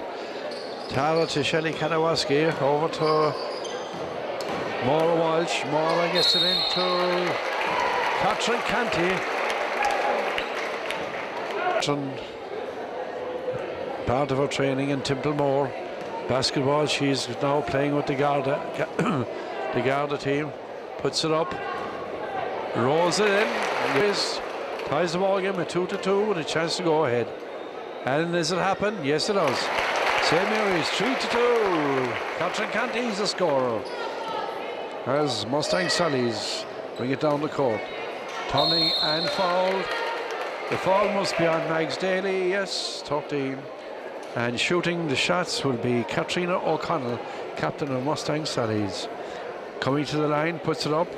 Bit quick, I thought. So she better slow that down. And this time, does she do that? Yes. A way better shot. Puts it in the bucket. Score reads 3-3. 7:46 on the clock. As away comes Shelley Kadawaski. Gets high up into the air to make a pass.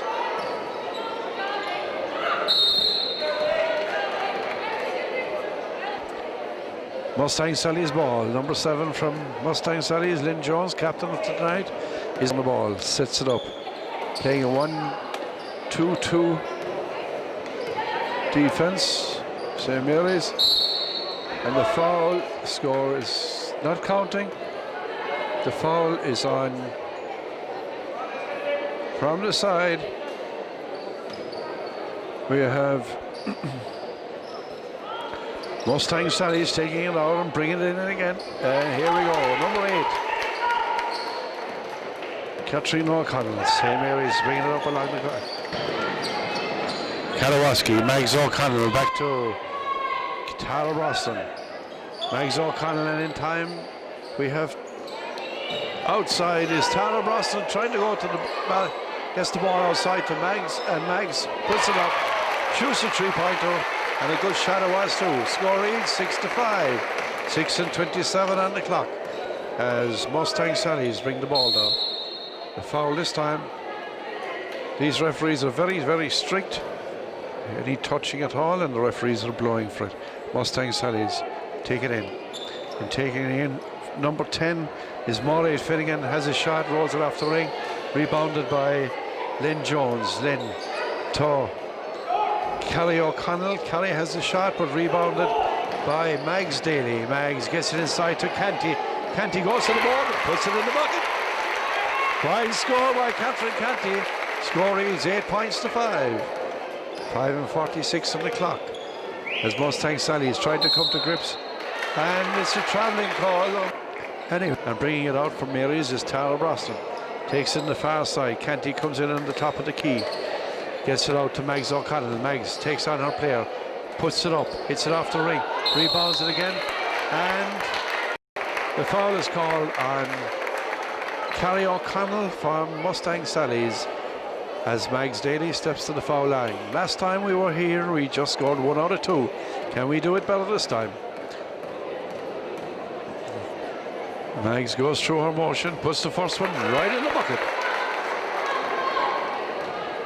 And the second goes through her 7 hops in the heap and misses this time. 1 out of 2 seems to be the percentage we can expect here. Rebounded well by Finnegan. Finnegan drops the ball, gets out to Kadawaski. Kadawaski lost it, and inside you have Lynn Jones has the shot. The ball is tipped out by Mustang Sally's. Mustang Sally's number 5, Kerry O'Connell, Mags Daly. And it's substitution time. In comes Marissa Galway. Marissa Galway is in, and out goes Kerry O'Connell. Marissa Galway, once played here with St. Mary's, has now adopted the new club, Mustang Sally's. Gets it up and is pushed out sideways.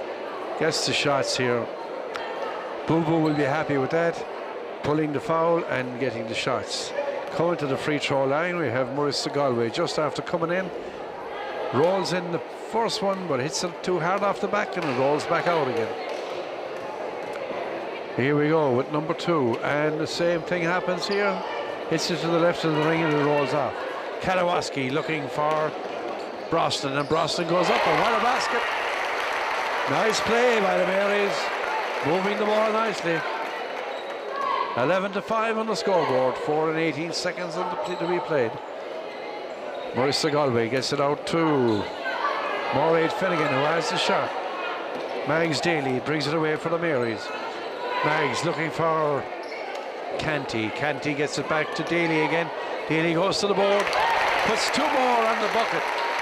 13-5. It's all one-way traffic here for St. Mary's at the moment. A bit of a fall me over, but she gets the foul. I'm out, and we'll be back after these messages. Thank you. We're blocking our camera there for a while. Anyway, we have, look at this. They call it the what? The shuffle, is it the shuffle they call it here? No, they call it and back with the play. Marissa Galway tries a shot, is fouled. She was there. She managed to score nothing out of her 2 shots. Here we go this time. She was just in off the bench, cold maybe. Mustang Sally's puts up the first one, puts it right in the bucket. This time for her second shot, the score is 13-6 as she puts the second one right in the bucket. And we begin again. 13 ball game as Tara Broston gives it to Kadawaski. Kadawaski to Mags Daly. Tries a shot from downtown. Rebounded by Mustang Sally's. And here we come with Maureen Finnegan. Has his shot. Rebounded by number 8, Shelley Kadawaski. Oh, lovely basketball. We need to score, just can't get it. And away come number 7, Lynn Jones, captain for Mustang. A long throw into the low post. Rebounded nice and easy by Mags Daly. Given to Kadawaski. Kadawaski is fouled.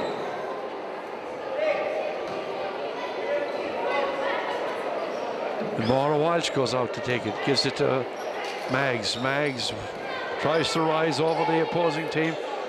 Gets it to Walsh. Walsh to Broston. Broston hits it off the top of the rim.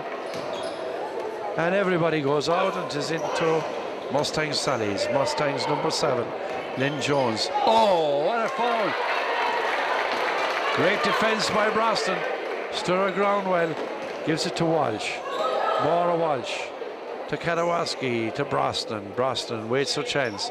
Gets it to Canty. Canty to Broston. And back to Kadawaski. Waiting for something to happen. And Kadawaski throws the ball away. As Mustang Sallies bring it down, looking for a score to stay in the ball game. Rebounded well by Broston. Broston takes it out the side. Looking for the break and gets it. Kadawaski is pushed out of the court. And what have we here? Was it intentional, referee? No, he says it wasn't. Taking it from the side, Eileen O'Connor. Eileen from high up in Megs Daly to Kadawaski. Has a long shot. Rolls it off the ring. And fighting for it is Canty. Causes Diana Bartlett to travel with the ball. Well played by Canty. 12 for St. Mary's is Eileen O'Connor, just in off the bench. Gets it to Kadawaski, to Mags Daly, back to O'Connor again, to Broston. Broston stands back, looks to see what she'll do. Draws 3 players, gives it to O'Connor. O'Connor goes for under the basket. Retries to rebound it again, but fails. The ball gets away. Mustang Sallies take it out. And coming away with Mustang Sallies is Marissa Galway. Gives it back to Lynn Jones. And number 8 scores for Mustang Sallies. And number 8 is Katrina O'Connell, captain for tonight. Tara Rawson, 13-9. Very little in the ball game as we go down to 38 seconds. On the seconds clock now. We have Canty getting into Kadawaski, back to Canty. Canty goes down, takes the drive, draws the foul, and we'll be getting 2 shots. Last time Canty was at the foul line, she got 2 for 2. How good. Extra practice in Templemore, this she tells me. Up she goes with the first one, plonks it right in the bucket. Plays a backboard, to be sure. Takes her second, and it's right off the ball. Didn't do so well that time. Gets the ball away. Down here to Katrina O'Connell. Inside to Maureen Finnegan. Has a shot, and it's a good one. Kadawaski leaves the ball after her.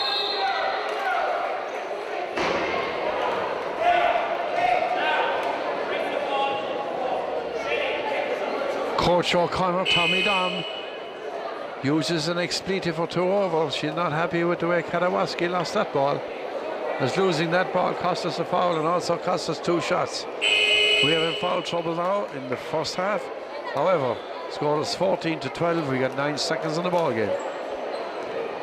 Lynn Jones, captain of Mustang Sallies, misses the ball, misses the bucket completely.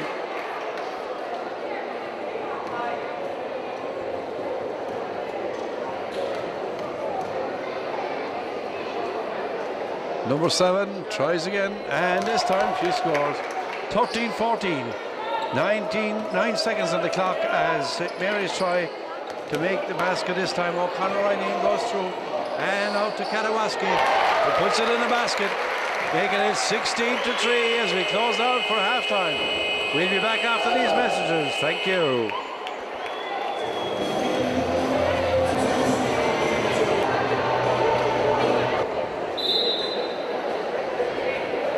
And here we are, back with the ball game.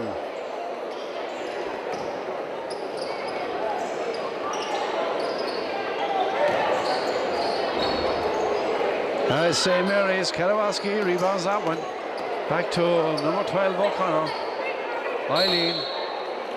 And Tara Broston was deemed to have travelled by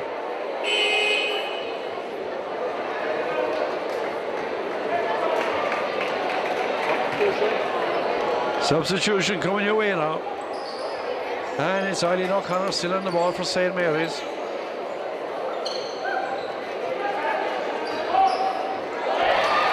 And what a basket. Just like the right back, she that is standing on the court will ease move up the hall. Here Mustang Sallies are trying well now. trying to get into the game. 6-point ball game. As the ball is put up, missed and rebounded by Kalawaski. We're off with Eileen O'Connor, who just her first bounce fit. It's to the Canty. Canty's half blocked down.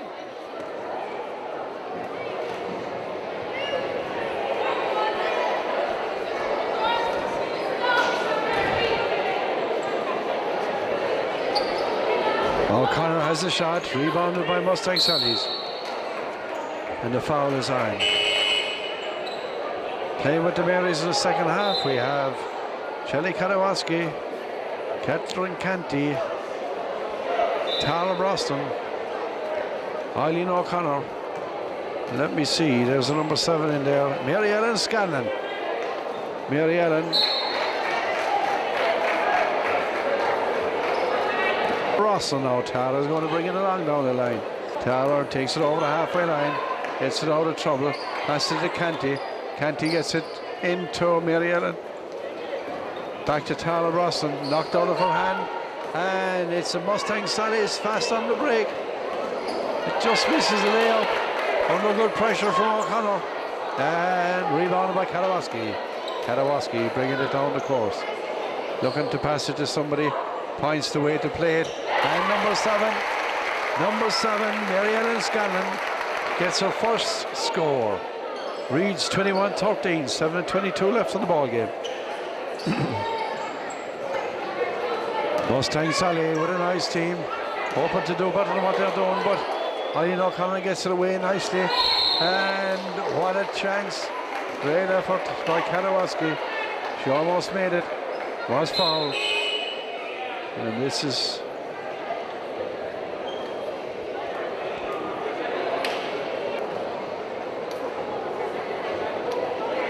puts up the first one, makes the shot, and puts up the second one. 2 for 2. 23-13 on the scoreboard, 7 minutes to go.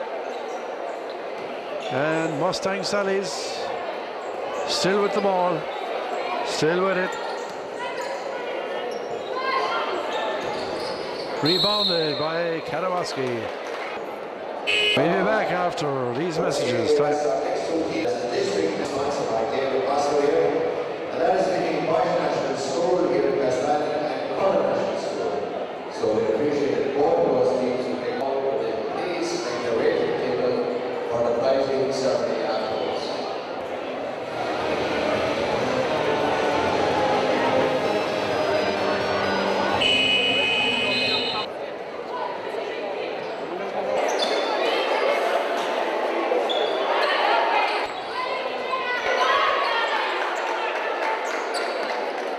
Back with the ball game, and we have St. Mary's on the attack into Canty. Canty to Scanlon. Scanlon puts it in the bucket, but it's no score. Sally's 23-33, 10-point ball game, 6 minutes and 14 seconds left as we wait for developments here. Mustang Sally is trying to slow the ball down. Lynn Jones gets it into Dana Bartlett. Dana overshoots the ring, but it's rebounded. Rebounded by their number 8 and scored by their number 8, Katrina O'Connor, and their captain. Press, full court.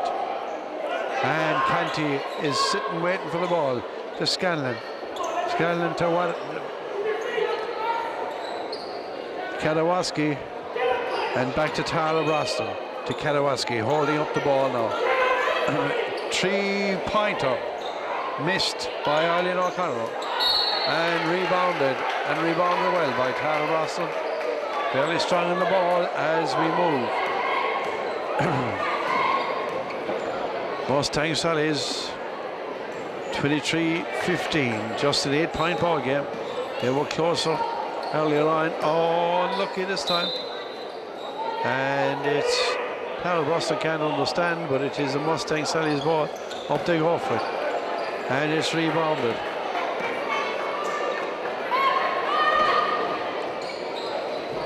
Kalawaski misses a shot, misses it badly. As Mustang Sally's try and score the basket. 23-17, a 6-point ball game. 2 seconds to go. We make a substitution. Number 7 for St. Paul's is Lynn Jones, and captain for today. Lynn puts it right in the middle of the bucket. 18-23, a 5-point ball game. And up goes Eileen O'Connor, misses that one. Oh, what a basket by, that's a stealer. By was a great basket, one of the great baskets scored.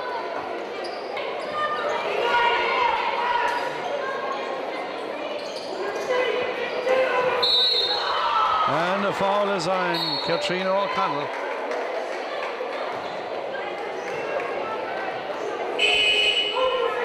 St. Mary's ball, Kalawaski takes it out. Out goes Scanlon, and in comes Walsh at number 10, Maura Walsh.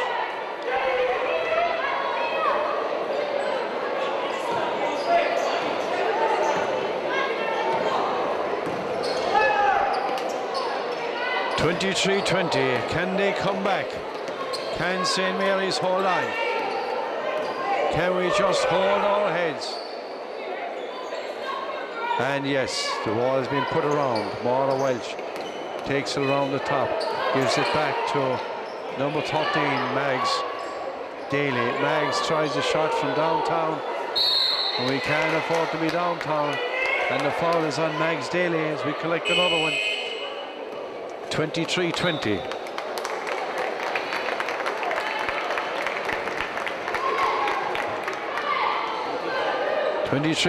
Out goes Mags Daly, and in comes Canty. Might be five fouls, I'm not certain. But anyway, here it goes. Mustang Sally is coming for one other last hopeful attack. 23-20. And it's a good call this time. St. Mary's get away the ball from the side. O'Connor gets it to Karawaski. Karawaski puts it on the floor and brings it on down. Gets away the pass to number 12, Eileen O'Connor. Eileen, will she go on her own? Gets it inside to Canty. Canty does a dance. Caught by the referee. And unfortunately, we lost possession. Eileen O'Connor puts herself in the way of fouling. And that she does. 23-20, 2 minutes on the clock. And it's a soft basket.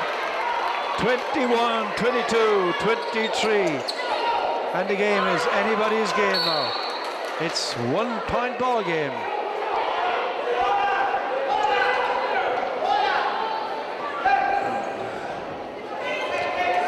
All we have to do is hold up the ball and make a good score. And Kalawaski puts it in the bucket. It's the one you'll ride away for. All we have to do now is to defend our lead. 3 points. 25-22. 1:32 on the clock. As they try and try. Give it to Marissa Galway. Marissa gets up with the shot. O'Connor rebounds it. Should have gotten it away. But the foul is on number 7. And the ball is for St. Mary's. Kalawaski puts it on the floor. And the foul is on 7 again. Karawaski has that, there's no doubt, has that bit of experience, so we get back the ball again. And a little bit of speed gets the ball to the offensive place. And tis around back to Tara Rosson. Tara gets it up to Canty. Canty goes high and is fouled. And we have a situation here where Canty takes the shot. Oh, just misses. Just misses. She needs to make this to keep her statistics right. And yes, she does. She makes it. 23, 26, 22. 40 seconds left. Every chance now that the locals might win this one. A long shot from downtown. Canty on her knees, trying to get the rebound. Kanawaski brings it down the course with her. Gets it inside to Maura Welch. Moore guards it well. Gets it to Tara Roston. To Marie O'Connor. To Canty in the middle. And Tara Roston goes through. The score is good and the foul is made. And there it is. That looks like it's a good one for the Marys. 28-22. 18 seconds left on the clock. Now, that could possibly be 2 plays. However, we have a chance to make sure that we put more than 4 points between us, and we didn't. We might rule that one. So it's just 4-point ball game as Mustang Sally's taken across the halfway line. It's a jump ball, and the ball goes to Mustang Sally's. 28-22, 9 seconds on the clock as we wait. Mustang put it up high and put it up quick. We get the rebound by mistake. O'Connor has it. Eileen gets it out to number 8. Kalawaski holds the ball and the game is over. 27-22. Great game. Well done.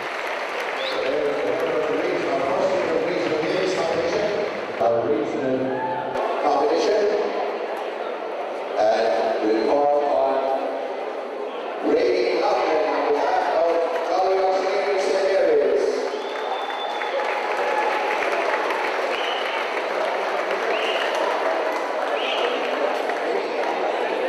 So we're rating up the piece on behalf of St. Mary's.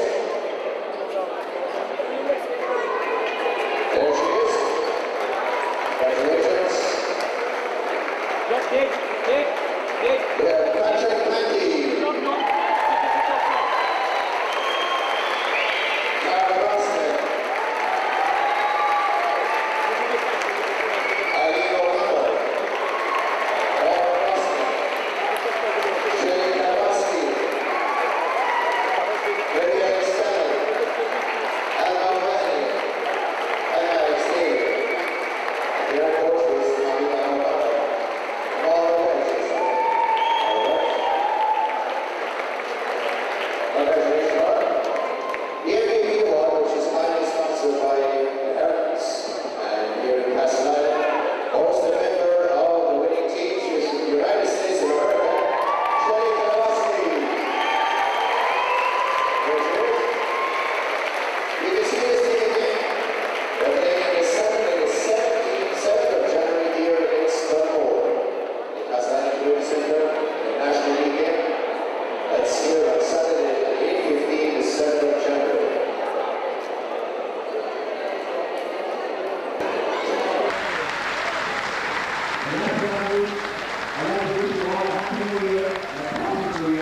And we hope to see you all in 1999, whereas our company Blitz, and we hope to have mighty Blitz. Thank you. Good evening.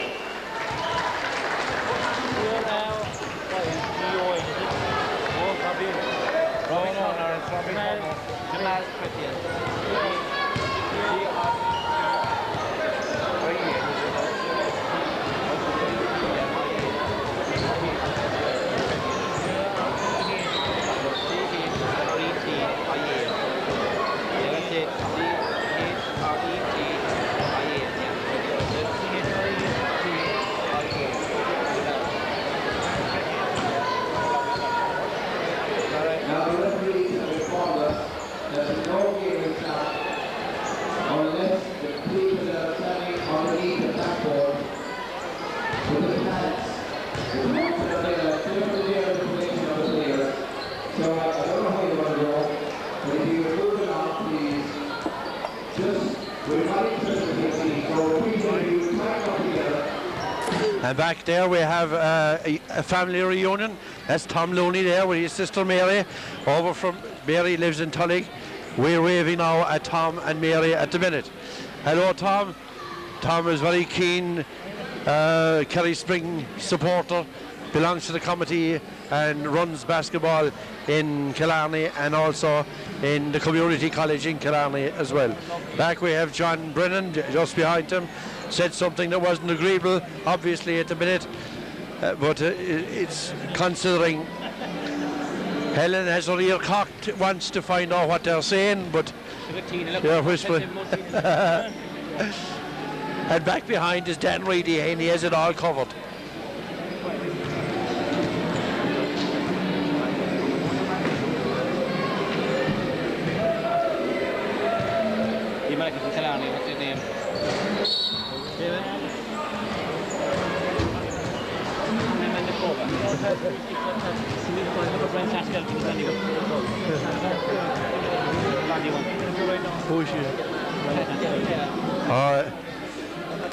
And that's Brian Clark's girlfriend. Brought her in linking arms here the other night. Cut a big dash. Local postman in Killarney.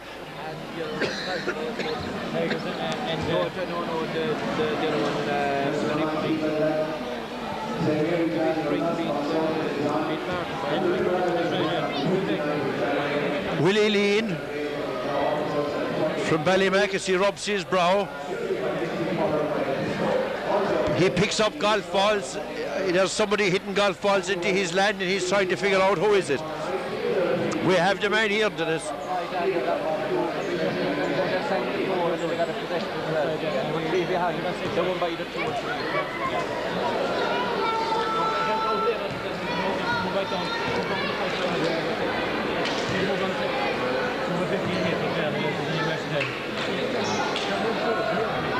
He's here, he wasn't here at all yesterday.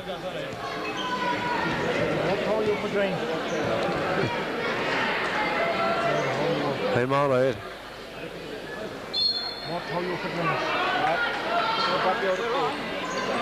And we're on the ball game. Robbie Turner, ex-St. Mary's player, playing now with. Tries a three-pointer and fails. Up the court over there is Harold Joyner, number 10 for Neptune. And number 9 for Neptune is Sean Wilson.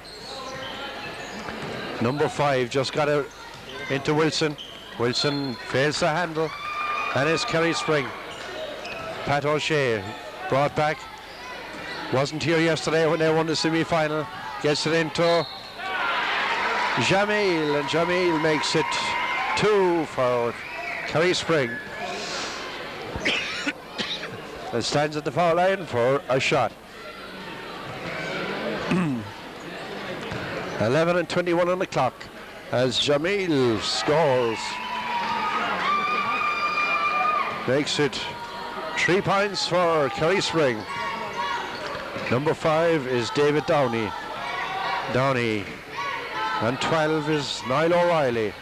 O'Reilly closely guarded by Brian Clark. Number 10, Harold Joyner, and Robbie Turner wins the jump. Robbie Turner not satisfied with that as number 9, Sean Wilson. 12 is Niall O'Reilly. Yeah. And Joyner gets it and fails. And it's the smallest man in the ballpark. Pat Shea rebounds for Killarney. Good ball into number 13, and the man, number 13 that everybody knows here is Brian Clark. Fouled out yesterday in the semi-final as number 5, David Downey. Gets it inside to Harold Joyner. Harold going to the board and puts it in 2.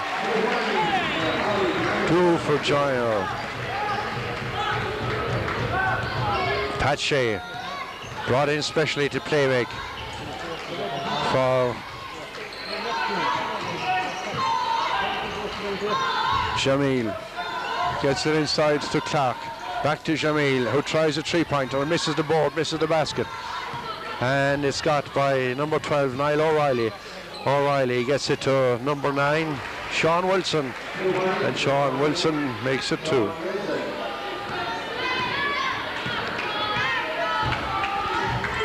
Pat O'Shea for Kerry Spring. Probably the oldest player on the court. Gets it out to Jamil. Jamil puts it up again, and this time it's down for 3.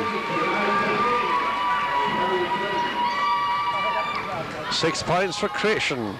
Jamil Creation for Kerry Spring as Downey brings the ball for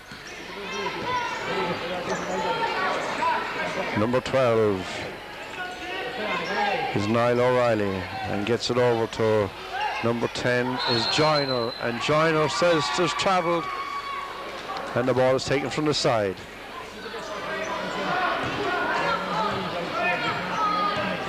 Pat O'Shea bringing it all the way to the top of the key, looking for help. Gets it outside to Vince Daly.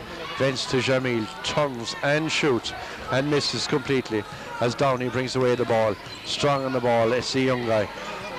Takes it back, brings it all the way around to the front again, and it's a set up.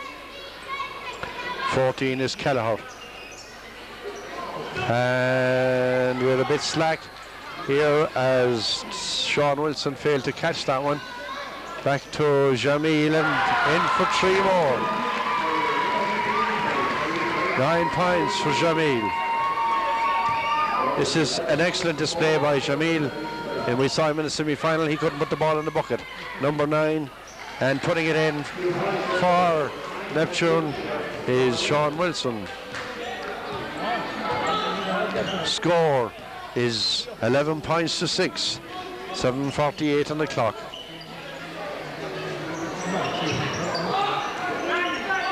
It's a fast break, and then with number 9 is Sean Wilson, makes 6 points at this time.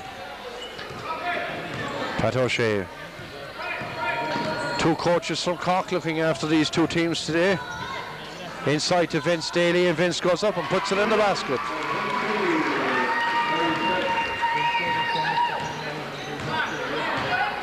Vince Daly, first score. Number 10 is Harold Joiner into Sean Wilson. Wilson bounces and tips it. Doesn't get it. Vince Daly rebounds. Strong under the board. Gets it back to Pat O'Shea. This is a stronger team as Kerry Spring can put out. Robbie Turner looking to find a place on the scoreboard, and Robbie hasn't made a score yet. Substitution. Out goes number 14, David Kelleher, and in comes number 7, Marcus Wally. Marcus Wally played here last year with the regional college in Cork. And Pat Shea rebounds well under his own basket as Clark goes all the way to the board, gets it out to Robbie Turner, and Robbie can get the ball in the basket. Has had 3 misses already, which is not like him. Downey gets it to Wally. Downey again. And their number 10 is Joiner. Joiner picks up a foul on Turner.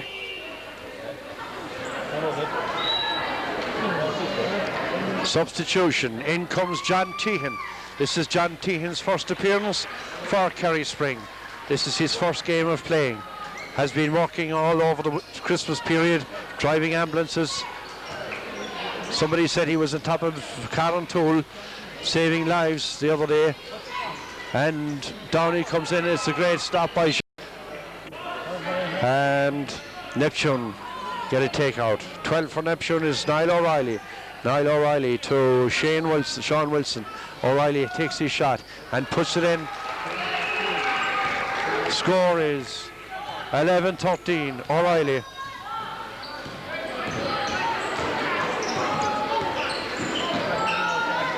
Vince Daly. Vince doesn't get the pass away. Number 10 is Harold Joiner. Misses the basket. Rebounds it again and misses again. And it's a steal by Jamil. Jamil gets the ball down to Vince Daly, who travels. Score is not good. Vince Daly travelled there as number 12, Niall O'Reilly, brings the ball back up. O'Reilly scored not long on the floor, and after making a score, gets it into Sean Wilson, and Sean Wilson puts it down for 2 more. 8 points Wilson has scored. Pat O'Shea guarding the ball well and passing it well, gets into Jamil.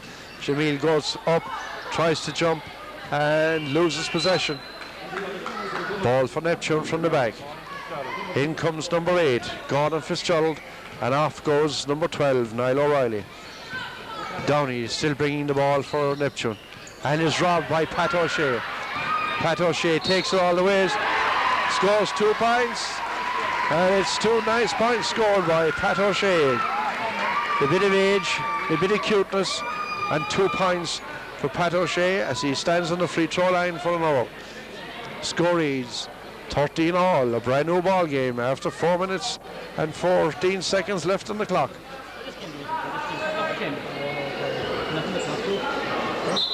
Missed completely.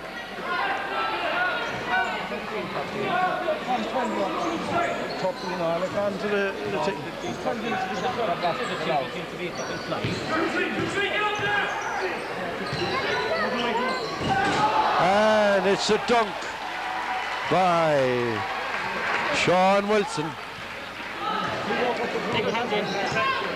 Pat O'Shea still bringing the ball now.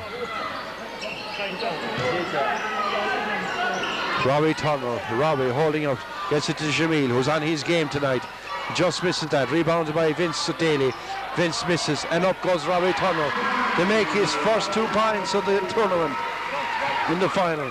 17-15 is the ball game.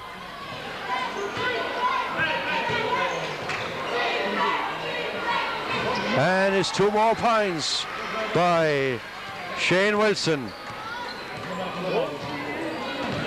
18-17.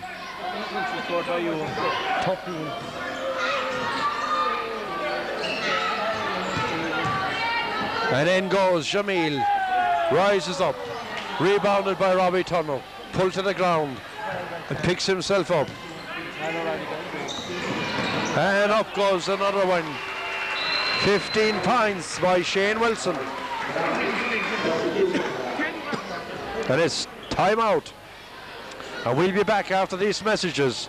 And this message is Mrs. Clark is watching her husband Brian. Ian puts it in for Kerry Spring. Robbie Turner scored 20 points to 17. Pat O'Shea sets it up. Out to Robbie Turner. Robbie takes on Sean. Oh, and it's a great whip away up there by Downey. Picks it up. And inside is number 8, Gordon Fitzgerald. Gordon tries to put it in. Rebounded well by number 10, Harold Joiner, who makes 4 points. Pat O'Shea bringing it all the way. It's marked closely by Downey. Still Pat O'Shea. Gets it into Turner. Turner gets up and puts it in. 2 more. Downey bringing the ball again for Neptune. Neptune, as is normal for them, they play a very fast game. Over to Marcus Wally. Back to Gordon Fitzgerald. Gordon looking to Sean.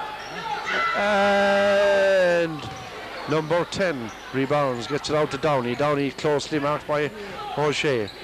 And Joiner is looking for the...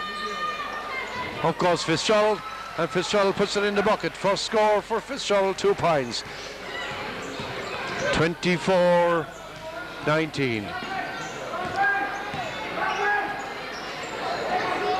John Tehan inside to Robbie Turner. Robbie tries to turn, puts it up, and the ball falls in the bucket.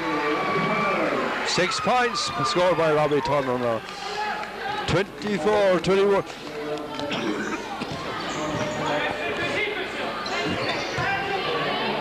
Nine is Wilson, and 2 more points for Wilson. 17 points in all by Sean Wilson now. That's Pat O'Shea. Goes nicely, gets it out to John Tehan. John gets it back to... Can't see what's happening down there. There's a heater in our way and we can't very well see. The foul is on 8. That's Fitzgerald. And we got 2 free shots, and the shooter is Robbie Turner. Robbie Turner should make 2 more points here for Killarney. It's 26-21 is the score. And that makes 1 point. 26-22. This could be a 3-point ball game here.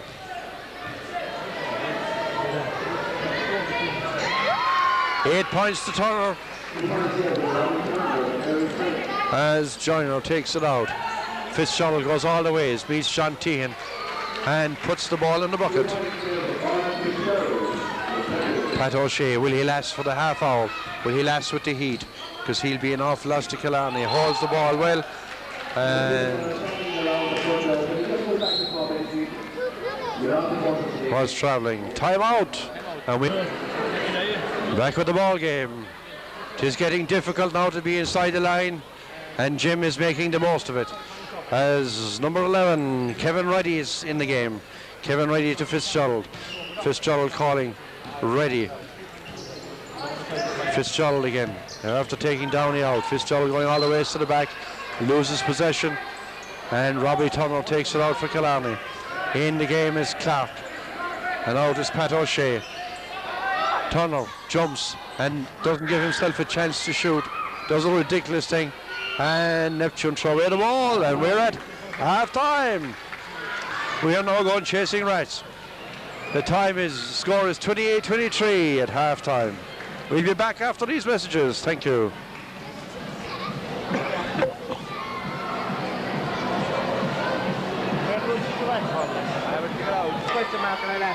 Right, okay.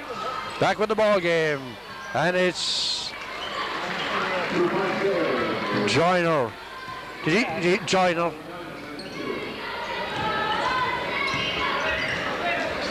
Pat O'Shea's back in the game. Vince Daly's back in the game. Brian Clark is in the game. And Pat O'Shea gets it inside to Jamil, and Jamil goes for two. On the 11:30. 32-25. 5-point ball game. 7 is Wally. Gets it out to 11. Who's ready? And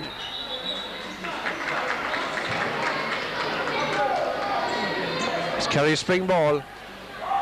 Turner takes it out to O'Shea. O'Shea gets it to Clark.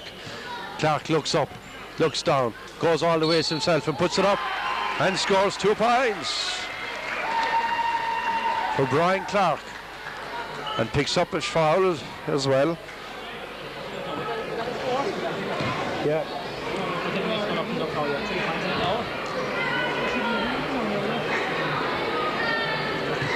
Clark on the foul line and makes it 5 points for Clark.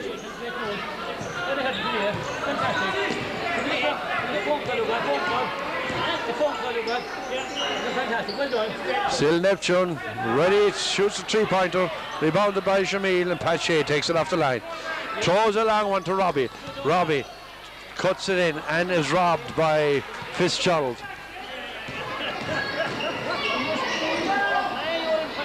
Well rebounded by Joiner. Joiner's well blocked. Clark to O'Shea. O'Shea takes it in, gets it into Vince Daly. Vince holds it, gets it back to Clark, to Daly, to O'Shea. A bad pass by O'Shea, and it's cut off by Sean Wilson. Sean Wilson holds the ball, has a shot himself, misses the basket, rebounded by Reddy, and Reddy gets it off of Downey's leg.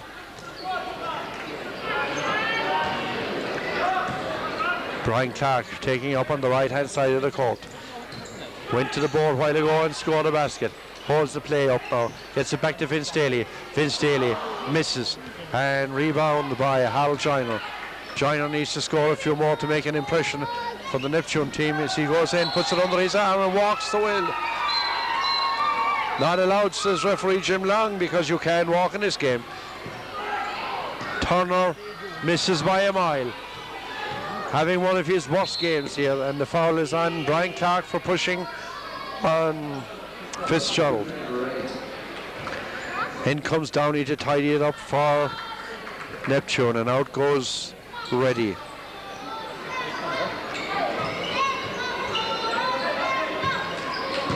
Joiner to Downey and back to Fitzgerald. Some pulling and dragging in there. The foul is on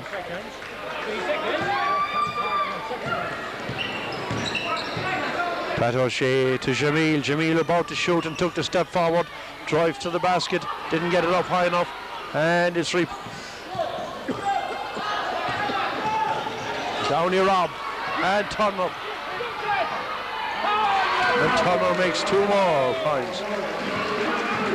10-point game for Robbie Turner. And 8 points for Harold Joiner. Pat O'Shea bringing the ball again for Kerry Spring. Vince Daly going to the board all the way himself and puts it down. 4 points for Vince Daly. As Neptune's Downey takes the ball out again, facing Pat O'Shea.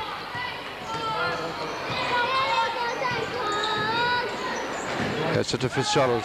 Sees the lane in the back way and is fouled by Jamil. Substitution. Neptune. In comes number 12, Niall O'Reilly. Not coming in a minute because Fitzgerald is coming in for Fitzgerald is on the foul line. Puts up the first one and shoots it.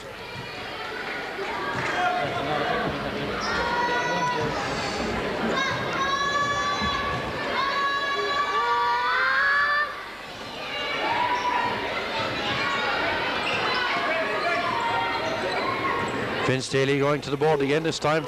Plays it off the glass. Rebounded well. And Brian Clark fouls. Sean Wilson.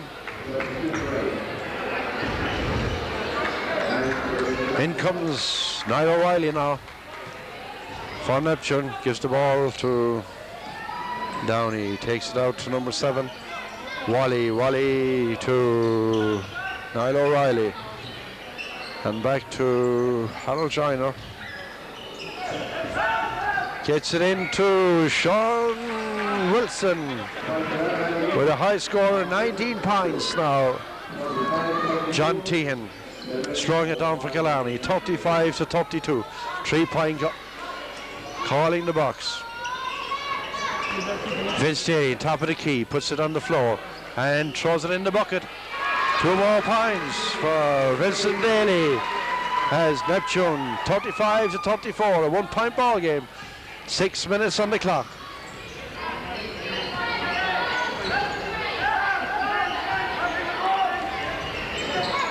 Sean Wilson into, and Wilson about to throw it, and Vince Daly.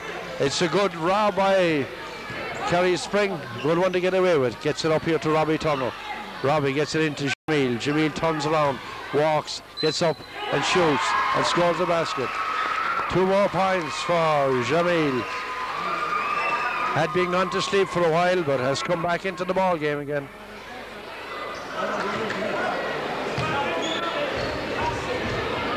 And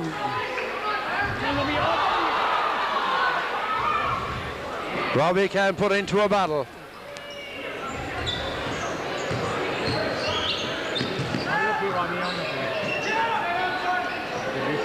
Downey, the youngest man in the ballpark, gets his first 2 points. Vince Daly gets it to John Tehan, who was fouled, it seemed. As Vince Daly picks up.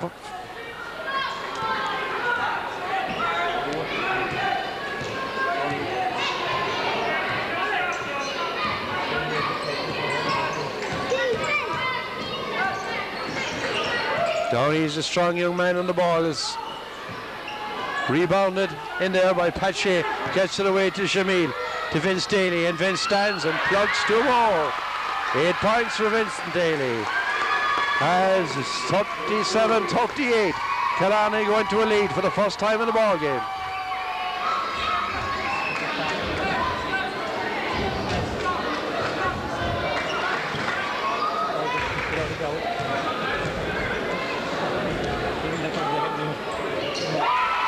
And Vince Daly is up to 9 points.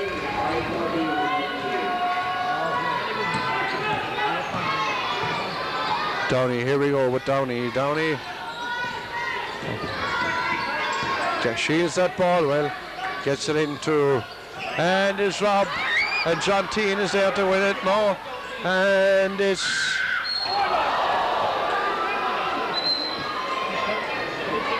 a bad foul from Vincent Daly.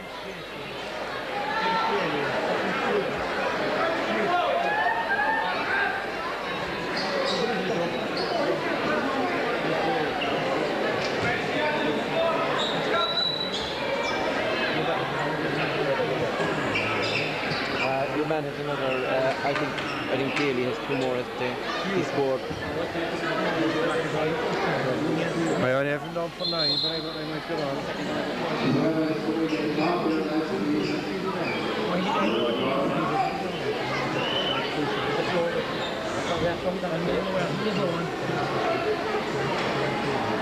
You're right. I had it down already.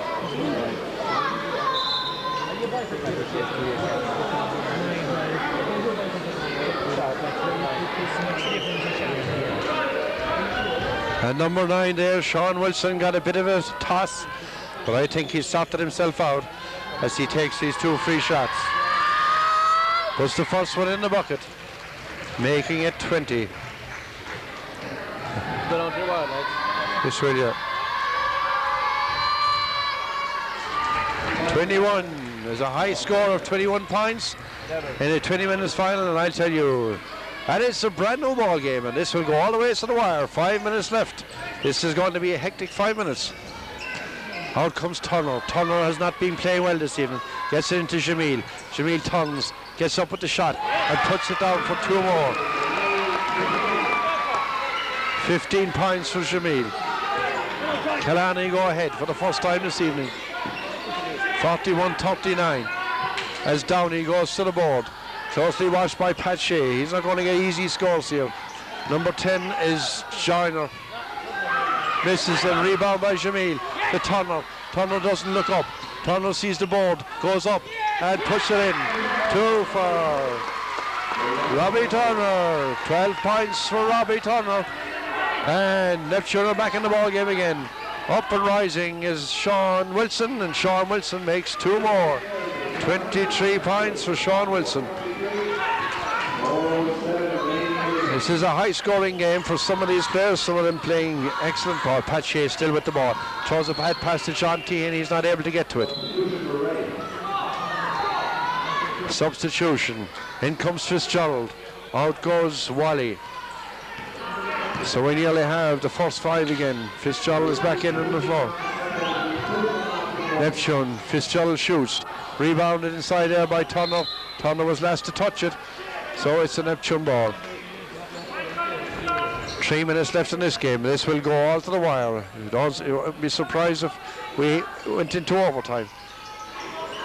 Got by Joinery. Joinery is inside there is Sean Wilson. Joinery gets it again.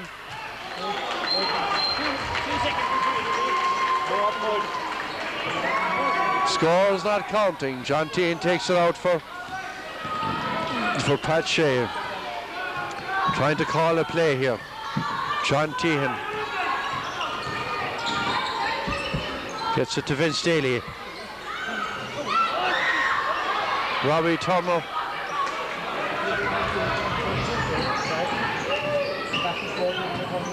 Fitzgerald inside to Downey. Downey plays it nicely, and it's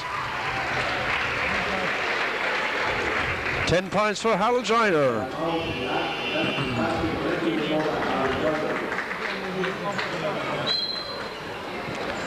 Timeout, and we'll be back after these messages. Thank you.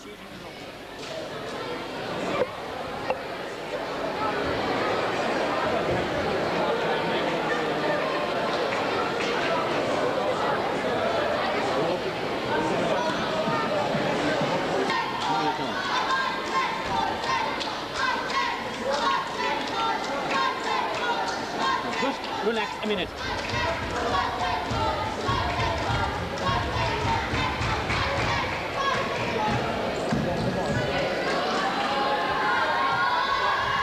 Harold Joinery on the foul line, trying to put Neptune ahead. And yes, he does. It's 11 points to Joinery. As Pat O'Shea brings the ball over the halfway line again. Turner being thrown around the place, gets it inside. No, he's under pressure. Gets it out to Vince Daly. Back out to O'Shea, inside to Jamil, and Jamil gets up, still with the ball, and he misses, rebounded by John Tehan. John misses, Jamil gets up again. Good defense by Cork. As in goes Fitzgerald and back to missing it. And he still gets a second chance. Number 12, Niall O'Reilly. On his second chance, he makes 2 more points for Neptune. 43-46. And we have, again, on the foul line, Niall O'Reilly.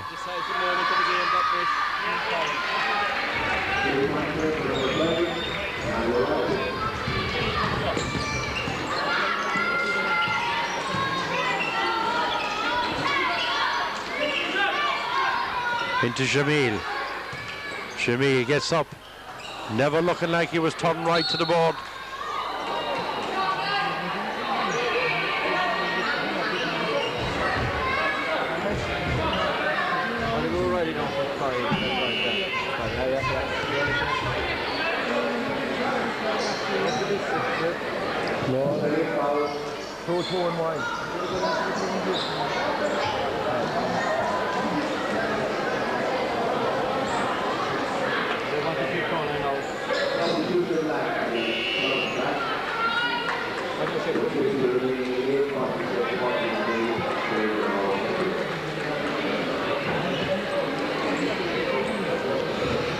At the foul line is Niall O'Reilly. Has a high score of 5 points, making that 6.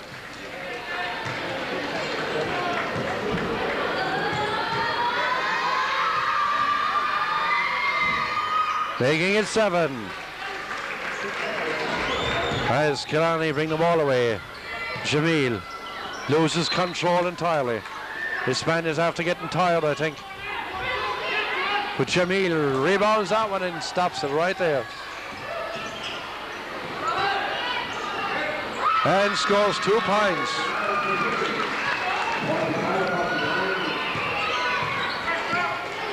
As we're Brighton, Neptune brings it down again. Downey takes it into a corner, gets it inside to Sean Wilson. Sean Wilson makes it 25. Up comes Vince Daly, pushes Fitzgerald out of his way, gets up again, and rebounded by Joiner. Joiner to Wilson. Wilson can't hold it. Robbie, the only man that was awake, still with the ball and collects a foul. The foul is on 12, Niall O'Reilly. Ball from the side, John Tehan takes it out. Clark looks for it. Clark gets it. Clark has it. And the foul is on 5 for pulling. Both teams on 5 fouls. 51-45, 49 seconds. Clark throws a 3-pointer. Fails to make the basket. And Neptune hold the ball. And Vince Daly collects the foul.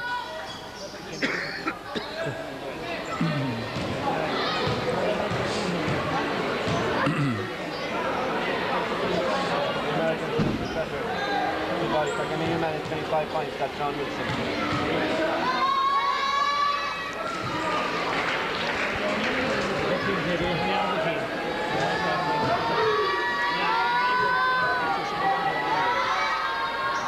Nine points by Niall O'Reilly.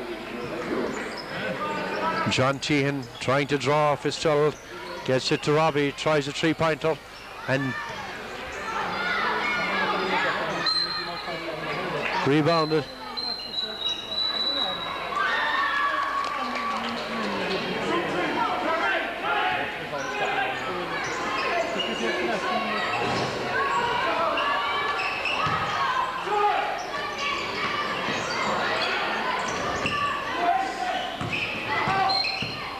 Another foul on Vince Daly.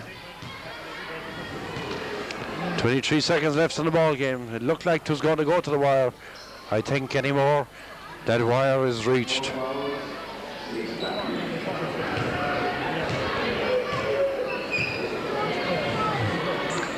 Harold Joyner at the foul line, misses the first one.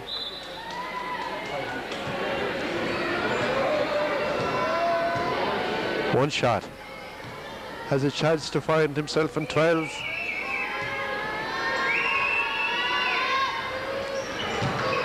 Yes.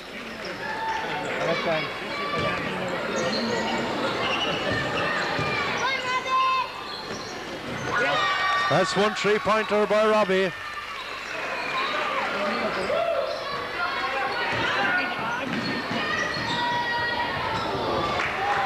And 2 more. Who scored that? Wilson?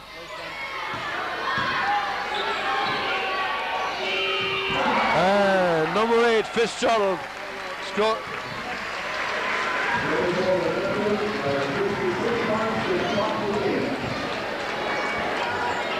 $56-48.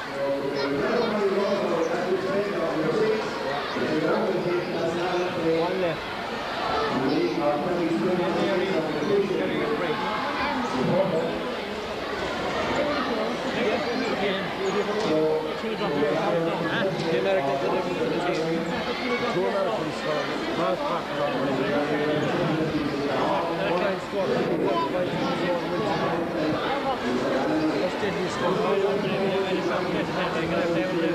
You're only talking about 2 teams in the half.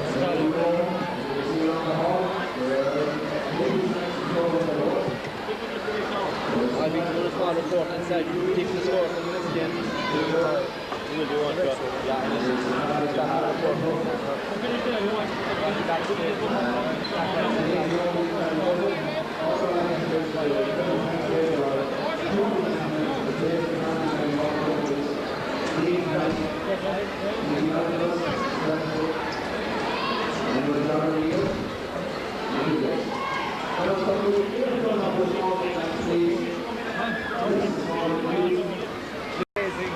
At a certain point, you really come between the 2 blacks and white, and the 2 blacks and white. Yeah, that's true. The American side feels being inside here. They're movers as well. They're tough under the ball. They play well together. A nice team. And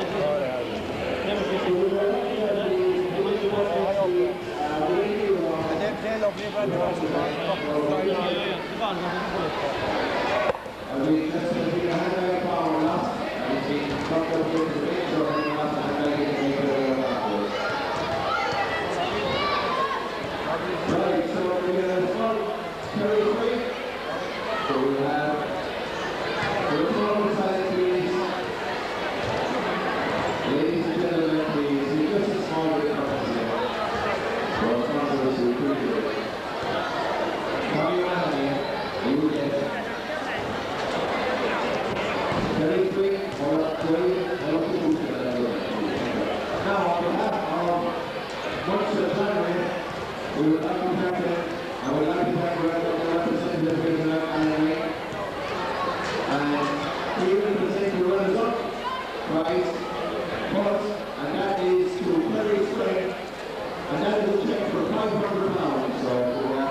Presentation time now, certainly a marvellous achievement by these Neptune lads, no doubt about it, but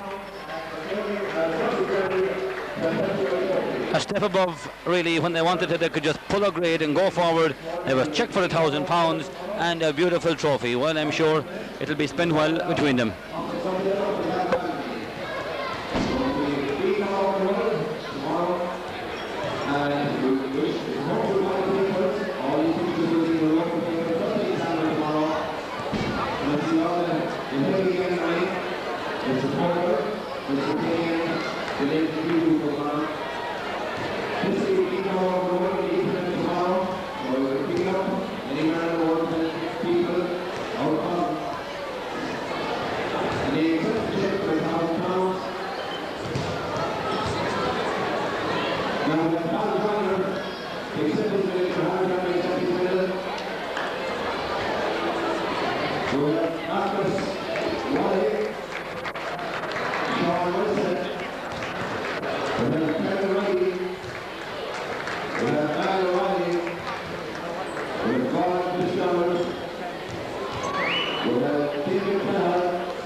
Kerry.